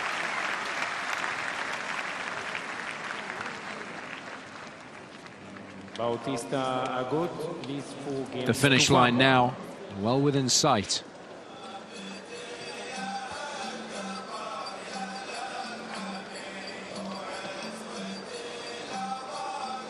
There's been no dip in the quality of his tennis, nor in terms of concentration.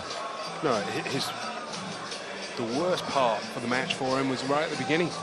And crucially for Bautista Agut, he held on to those first couple of service games. But as we pointed out in the second set, he played as well in the second as he did in the first. Does have a pretty decent record in finals. 8 wins and 7 losses compared to Berdych's 13 and 18. And as we mentioned earlier, loves playing at the start of the season when he feels like he can hit the ground running after a productive off seasons. Winner in Auckland in 2016 and 2018, and Chennai in 2017. So it's be 4 in a row.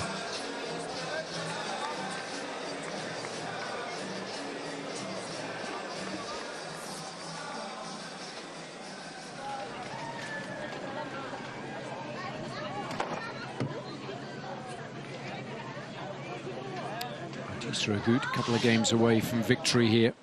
Time. So there's an awful lot of work for Berdych to do. Is to maintain his interest in this final.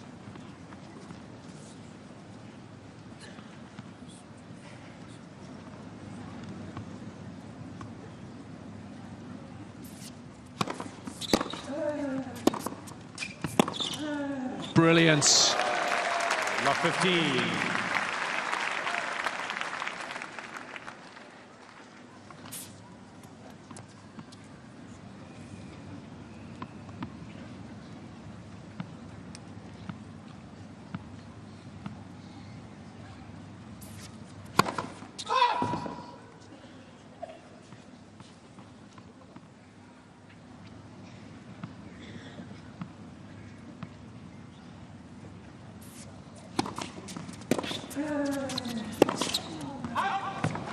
Love 13. It's the narrowest of margins at this level of the game that can decide the big matches, but Berdych just missing way too frequently in the last 15 minutes or so.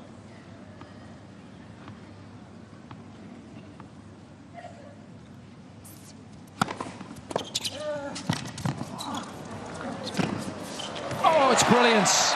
We know he's got an outstanding set of wheels on him, but it was the anticipatory skills there He was already racing up the court before Berdych made contact with the ball, anticipating the drop volley. And it was a brilliant drop volley.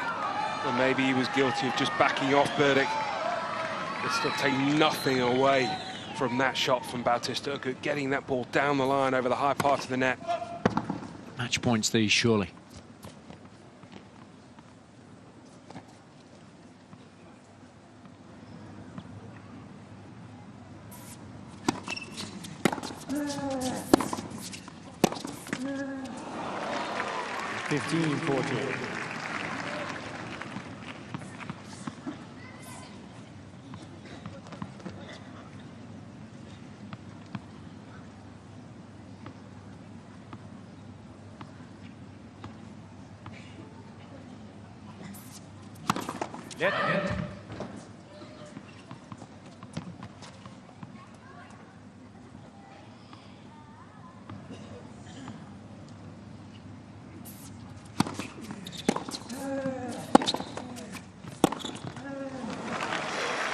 What a chance. 40. As you said, Jason, basically that was the title.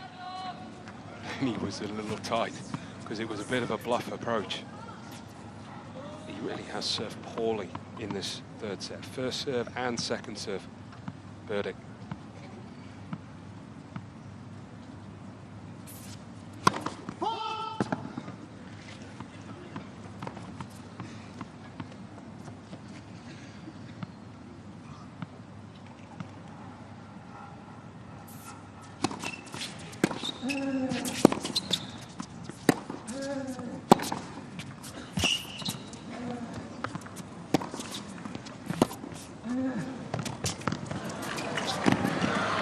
Oh, no way. Can you believe it? Back-to-back points, which were there for the taking. Well, this was an easier shot than the one he hit earlier in the game.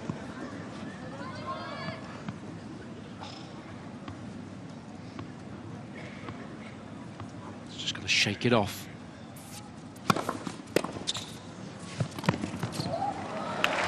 Nowhere near that one. Wonderful field from Berdych. Sticking to his guns, continuing to come forwards. Well, if he can win this game, he could be very dangerous, Berdych, because probably in his mind, the match should be over. Pressure most certainly off.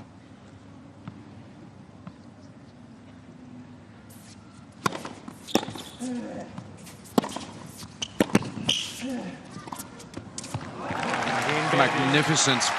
How quickly things can change. Pressure off for Berdych. Pressure most certainly on for Bautista Agut. We know historically, never easy to put those opportunities that you've had out of your mind when you know the match could have been done and dusted by now. So this, a huge chance perhaps for Berdych, especially if he can get up early on in the game.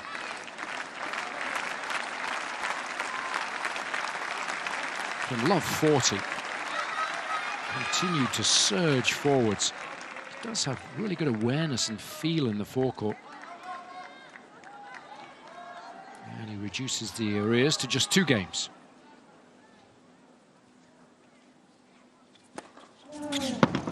Fifteen up, Mr. Berdych and the call left service line, Boris Colin.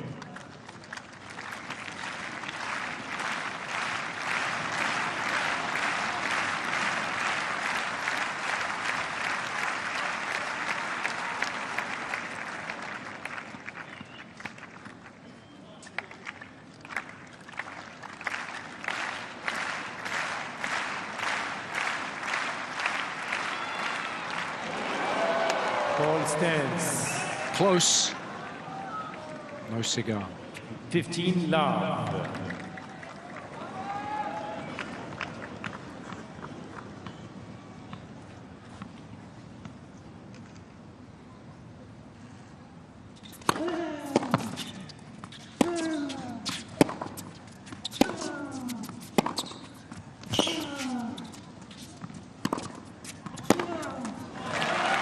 Pace and depth. 15 all. Lovely combination. Swagger's back. Mr. Berdych has two familiar feel to what we had in the second set.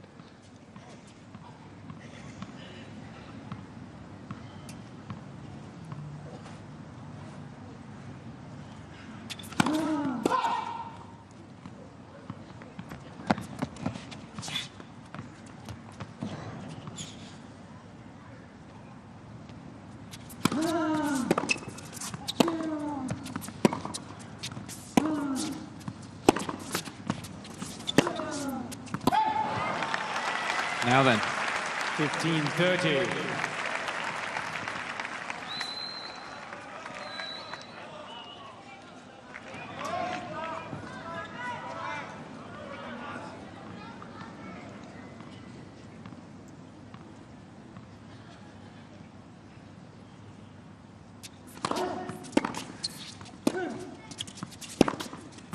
Boom!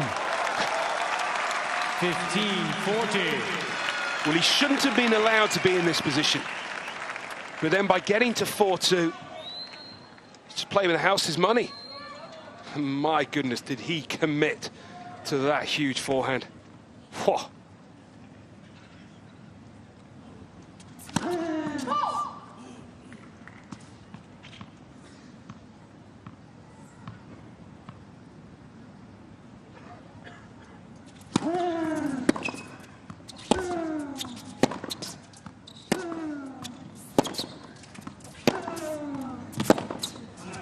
That's good rearguard action. 30-40.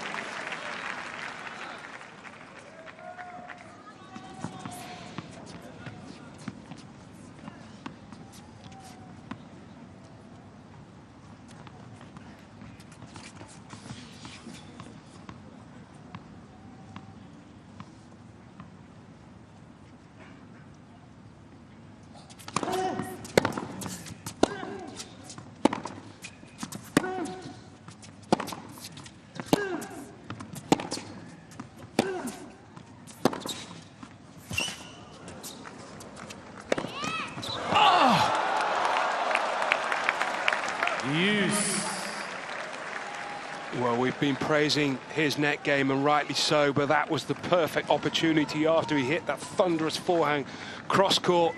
I think he should have been in to hit the volley. Instead, he had to hit a forehand. Good point, though, from Bautista under the circumstances. Had to dig so deep, didn't he? Stay in the points. Didn't miss by much. Back to juice.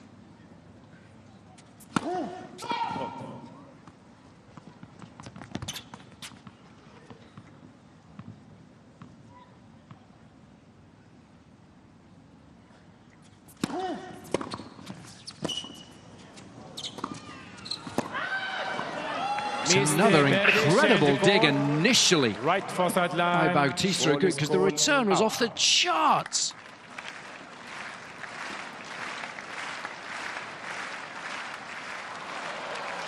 Good call. What defense. Advantage, Bautista Agut. Berdych is throwing the kitchen sink challenge remaining at Bautista Agut in this game.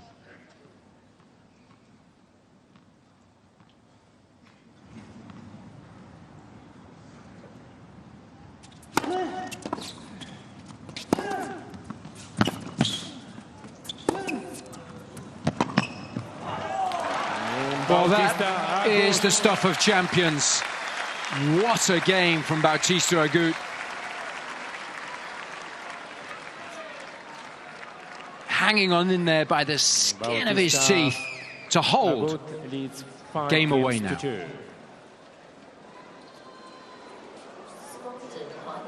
Well, when you're out there in the heat of the battle, 100% understandable you get tight, but it's how you get through those difficult moments. And that was truly stunning from Bautista Agut, those 4 points. And as you rightly said, Jason, that get a juice was off the charts.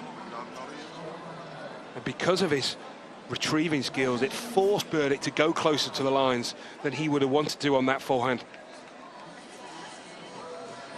The last couple of sets, he's got the balance absolutely right, hasn't he? He's been able to dictate play, use his favorite patterns in order to do so, but when he's been called upon to defend and make Berdych hit shot after shot, risky shots, he's done so beautifully.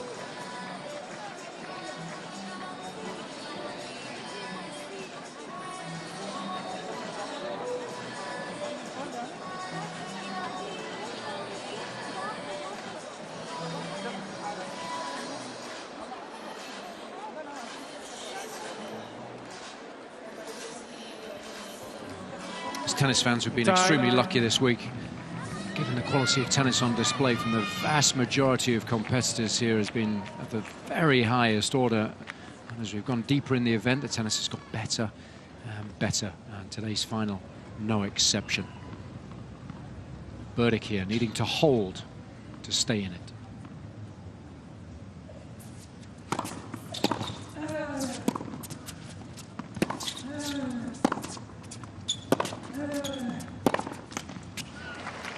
Love 15.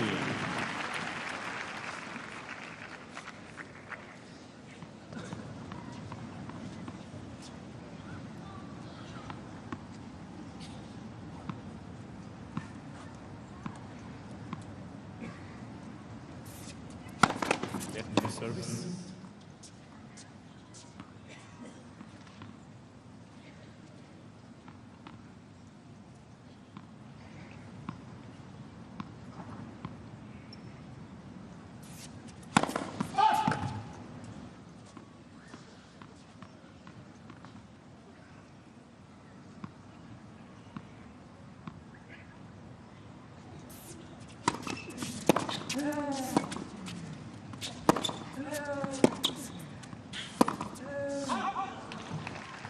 $15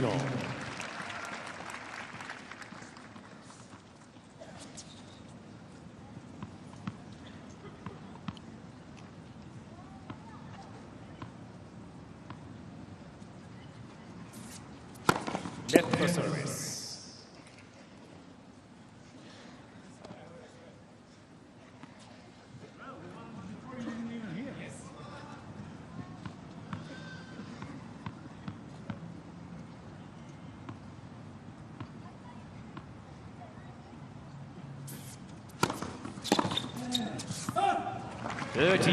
$15.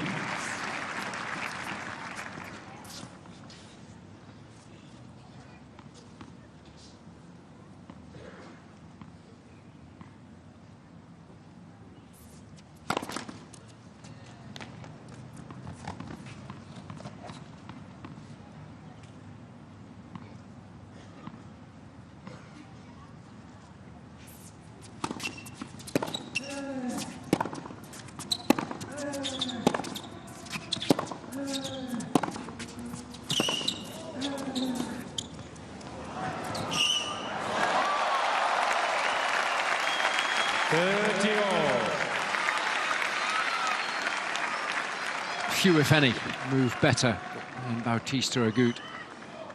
Great anticipation as well. Plenty of options, therefore, once he made the distance. I mean, it is something to behold, isn't it? And that move forward, sliding off that front foot. 40-30. Welcome ace. Just the second of the match. We're all surprised that Bautista Agut has served more aces than Berdych today. 4 for the Spaniard. As I mentioned, 2 for Berdych. Berdych. Adding to that tally, just in the nick of time. But this is what it all comes down to. Bautista Agut. Leads 5 games to 3. After all the hard work that he's put in throughout the week and all the magnificent tennis that he's played. He's a decent service game away from his first title here in Doha. 15 love.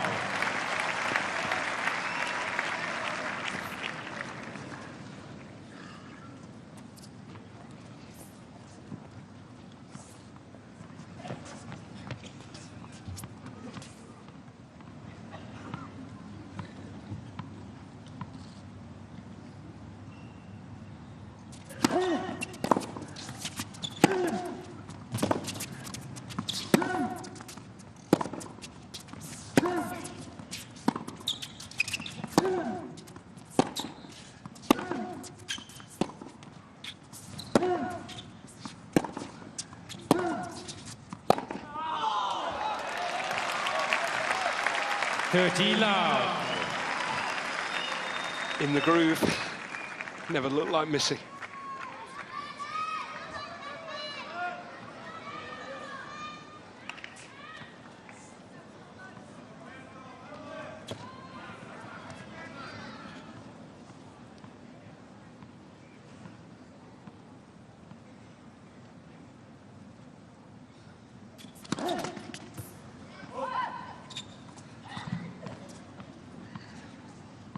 Well, peace.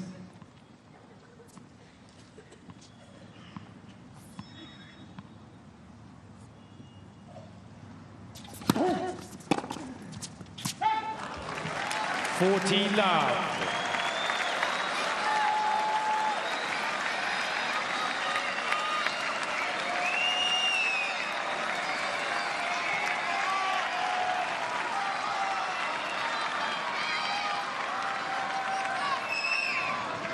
Three championship points.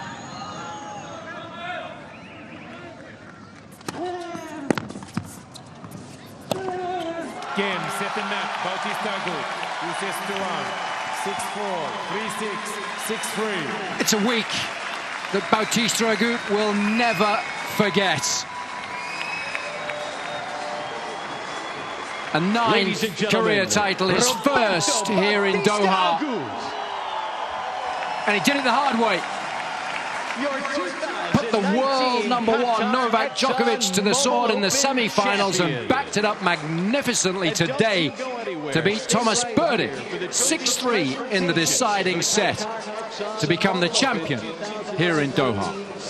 And that's why it's been so hard the last decade or so to knock the top 4 off their perch, because if you do beat one, you've got to come back and do it again. And that's why for Bautista Agut to come back after yesterday's astonishing performance and play to the level he played today was very, very good. Berdych played his part as he has done throughout the week. It's been a wonderful story. It's good to have him back in the big time. He will go on to bigger and better things, you feel, for 2019. But for Bautista Agut, he most certainly deserved it.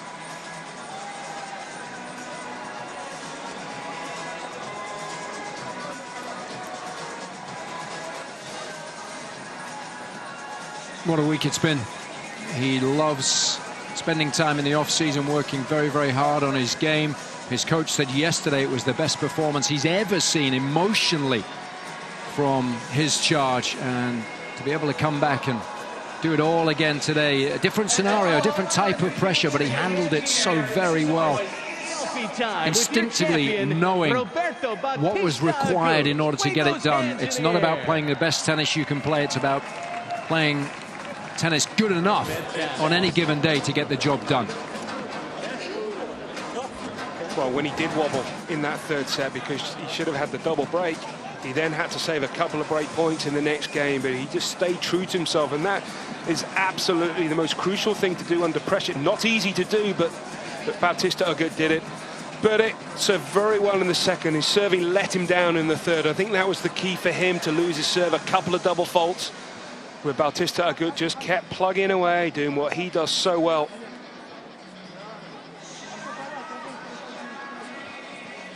Let's get courtside now as Andy Taylor is with our new champion. Roberto, this is amazing. Stan Wawrinka, a command performance against the world #1 Novak Djokovic and a victory over Thomas Berdych here tonight. Congratulations on capturing the Doha title. Thank you. It's been a fantastic week for me. Today was not easy to manage all the emotions I had yesterday on the court, and well, I'm so happy. Well, it's a fantastic performance tonight against Tomas. How much confidence does this give you in moving into the season? There's nothing like a week 1 win. Of course, no.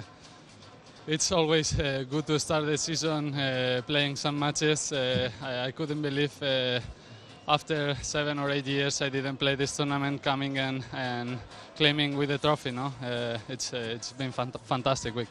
Certainly a special moment to share with your team as well. Of course, they are always there. Also, the people is at home. My father, my friends, my family. they all support and they all have a small piece of the trophy. Fantastic performance this week. Congratulations. We'll see you for the trophy presentation in moments. That's a lovely line, isn't it? They all have a little piece of the trophy this week. Credit to all of his team, both those here this week and those at home. He's always been a magnificent competitor, and when he can raise the level of his game as he has done this week, surely it's not going to be long before he's knocking on the door of the top 10 again. Well, he's played top 10 tennis. It's Andy Taylor, asked the question, Wawrinka, and Wawrinka played well. And then the ultimate test, beating Novak yesterday from a set and a break down. That doesn't happen too often. Don't forget that, right? Jeez. Absolutely. You're telling your friends that when you're going out on a Friday night. And then now, and it's so nice that he was honest as well, saying it was difficult for the emotions. But sometimes that helps with experience to deal with it. Yeah, the first step is admitting that, isn't it? And having a discussion with your coach, having a discussion with the rest of your team, saying, how do I deal with that? How do I get myself back up to the level required emotionally and physically when there's such a huge come down, having beaten the very best players in the world? And of course, that was the case in defeating Novak Đoković. Delight all round, because they all know all the hard work that's been put in, and it's so nice when you get the payoff instantly. The start of a new season. Payoff and the paycheck. Double bonus. World ranking at the moment 24, but surely that is very much on the up. Great, as you suggested, to see Berdych back in action this week and playing so well and seemingly fully fit. And hopefully for Berdych, Jason, he can stick to the tennis that he played.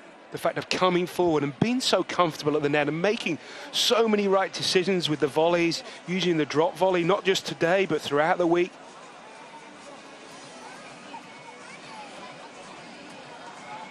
Nice moment for a coach as well, because it's so much easier to get your message across, especially early on in the season when you have success. Otherwise, often you're banging your head against a wall when your player's struggling for confidence. Historically, he is a player that has started the season well, champion in Auckland on a couple of occasions, Chennai in 2017 as well. And Berdych, a former finalist here, of course, as well. So hopefully he can now head to Australia and kick on from here. His ranking also moving in the right direction now. That is the unique and magnificent trophy that we have here in Doha. And Roberto Bautista will very proudly be holding that aloft momentarily.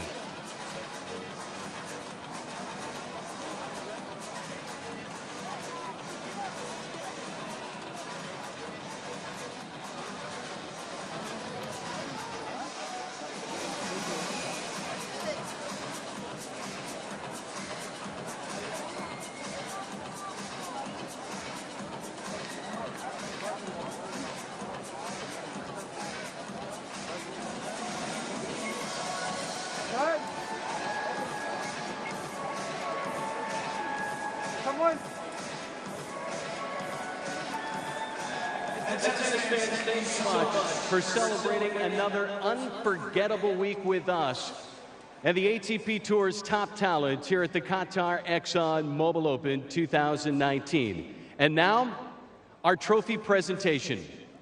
Please join us in welcoming to the court Senior Vice President of ExxonMobil Corporation, Mr. Andrew Swiger.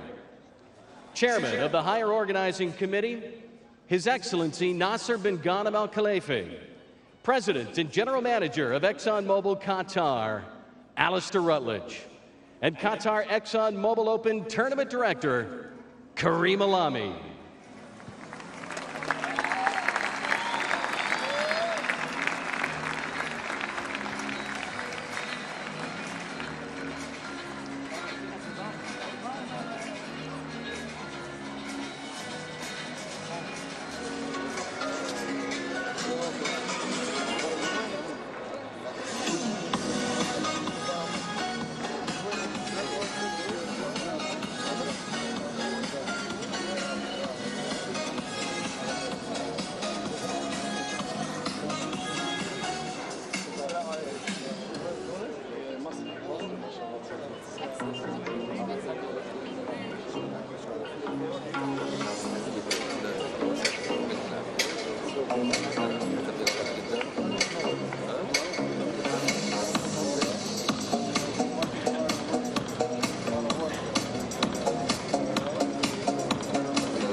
And now, ladies and gentlemen, I'd like to call upon the chair umpire for tonight's championship match, Mohamed Liani, to receive a token of appreciation for his service this week.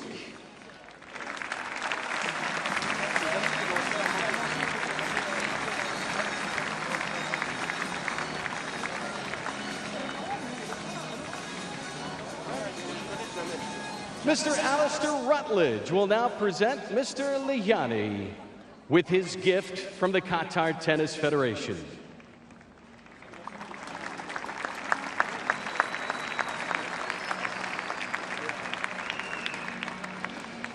Thank you very much, Mohammed.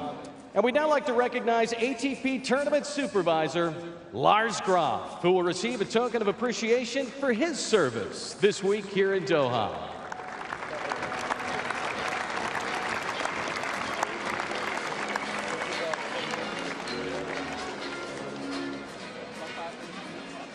Tournament Director Karim Alami will present Mr. Graf with his gift.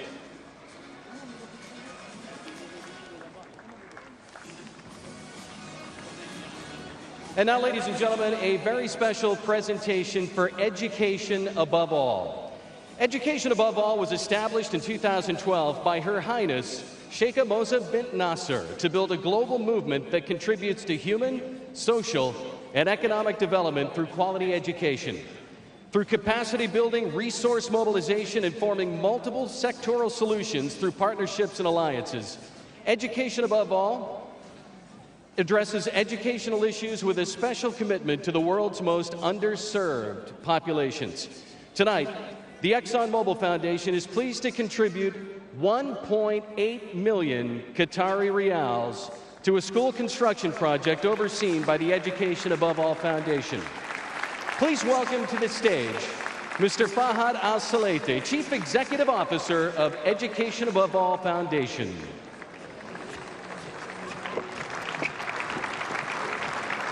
Mr. Andrew Swiger, Senior Vice President, ExxonMobil Corporation, will present the check to Mr. Al-Salati, and this contribution will support the construction of 25 new primary schools in Angola in partnership with RISE International.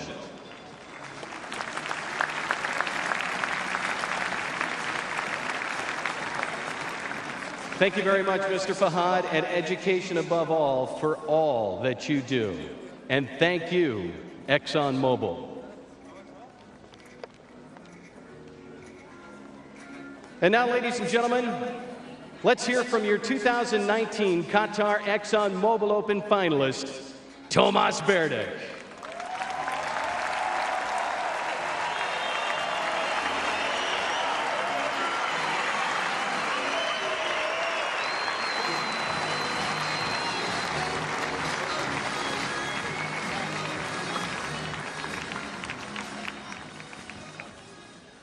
Well, Tomas, you've been knocking on the door of this title for 5 years now, since 2015. And I tell you, after 6 months off, this is a phenomenal way to get back to the game. Oh, yeah, thank you very much. I mean, it's been an incredible week. And first of all, let me thank to the tournament and the tournament director and his team, first of all, to get me in, to get the wild card that I had a chance to play. So that's number one. And then also, you know, to my team, my wife, you know, for all the support and all the hard work that, you know, we have to do all together. And in those 6 months, it's been very long, but you know, the time passed very fast, and I'm here for the first week of the season. I could manage to go all the way to the final. Yeah, today Roberto was too good, so well done for the title today. But you know, I'm happy with the week.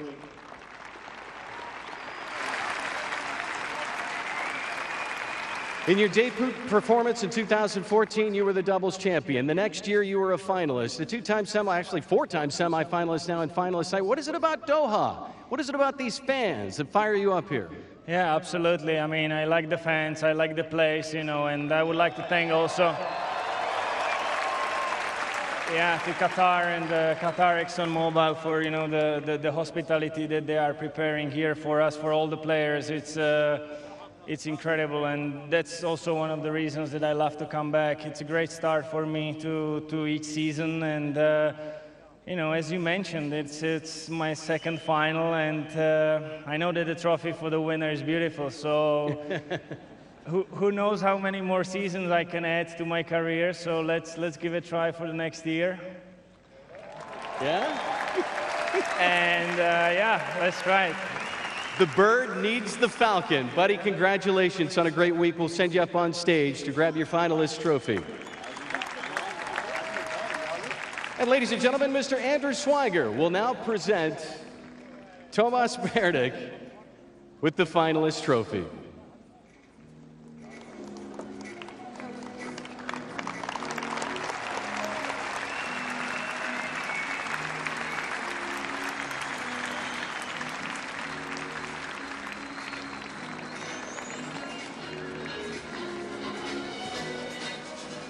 And now, ladies and gentlemen, your 2019 Qatar Exxon Mobil Open champion, Roberto Bautista Agut.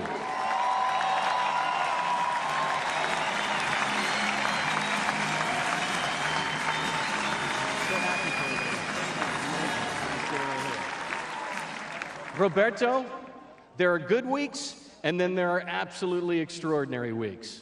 Stan Wawrinka, a command performance against the world #1 Novak Djokovic, and a victory over Tomas Berdych here tonight. I have a feeling this is a week you're going to remember for quite some time. Well, it was one of the fantastic weeks you mean, no? This week was amazing. I had very good feelings on the court. I really was enjoying playing tennis here in Qatar. And well, let me say some words. Thanks a lot to Qatar for having us. They did. They do an amazing job.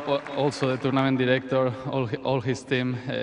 For us, for the players, it's a fantastic week to play and to come here to Qatar to start the season. And well, next thing I want to congratulate Thomas.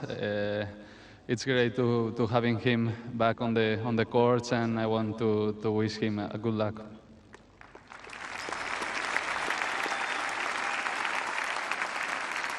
Roberto, after a week like this, I can't send you up on stage without giving you an opportunity to thank your team as well. A lot of hard work in the off-season to get this result. Yes, it's been a tough year last year. I want to say thanks to my coach, Pepe, and my girlfriend, Anna. And I want to say thanks also for the people is at home supporting me, for the rest of the team, for my family, my father, my friends. All of them, they have a small part of the trophy today. My friend, it was a magical week here in Doha. Congratulations on capturing the Falcon. So we send you up on stage. Yeah, come right up on stage. Head right on up.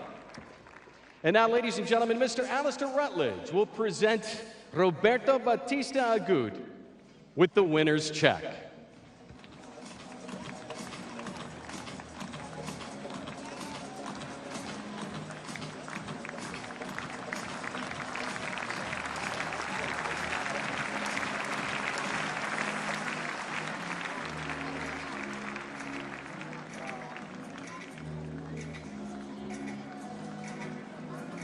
And now, His Excellency Nasser bin Ghanam Al Khalifa will present Roberto Bautista Agut with the Champions Trophy.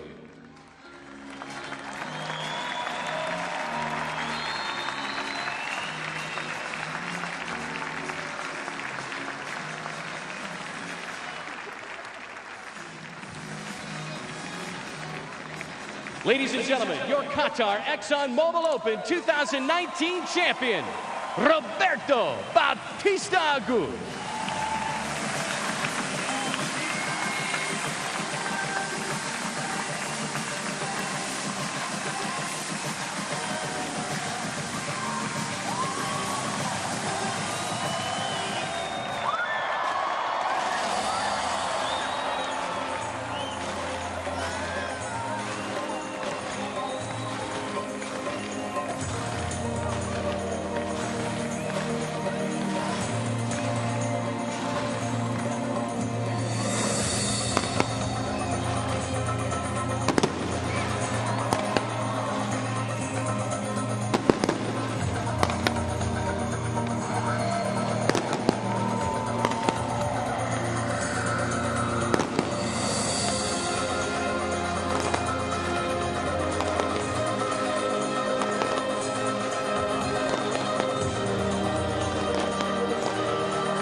Well, what a way to get the 2019 season underway. That made up somewhat for having to work on New Year's Eve, and what a way for Roberto Bautista Agut to celebrate the 9th ATP title of his career, his first here in Doha, and a magnificent week.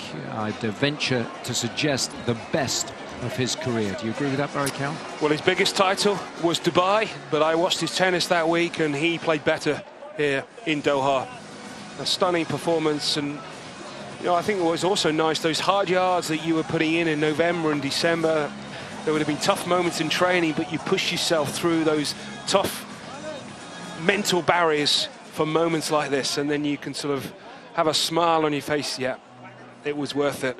It's nice because there's nothing worse. You train hard, but you don't necessarily get the results. But to start with wins, with both players have done, I think they will go down to Australia with high hopes. A quick word on the runner-up, Thomas Berdych. Where's his tennis at for those that didn't get to see him play much this week? What can we expect from him for the remainder of the season? I think he's going to have a very good season if he continues, A, to stay fit, which sometimes is out of his control, but B, what is in his control is to continue to play the brand of tennis that we've seen this week. I loved the way he came forward, picked some right and smart plays at the net, and the one thing he has and has been able to do a lot of times over the last decade is be in the top 10, and that does count for a lot when you're coming back from 6 months away. And what's impressed you most about Bautista Agut this week? Well, we often talk about the Spaniard as the durability of Bautista Agut, but it was his attacking play, especially the forehand, the ability to be able to hit winners yesterday against Đoković, and actually, in the end, forcing Novak to be pretty ineffective from back behind the baseline. It's very, very hard to get the better of him mentally, and that's what happened towards the tail end of that third set. And let's not forget that he was a set and a break up, serving at 4-3. Looked like a pretty routine match up to that stage, and then suddenly Bautista Agut put his foot to the floor and brought his very best tennis. And then today he's backed it up to get his hands on one of the most magnificent trophies in sport, surely, to get his season off to the best possible start.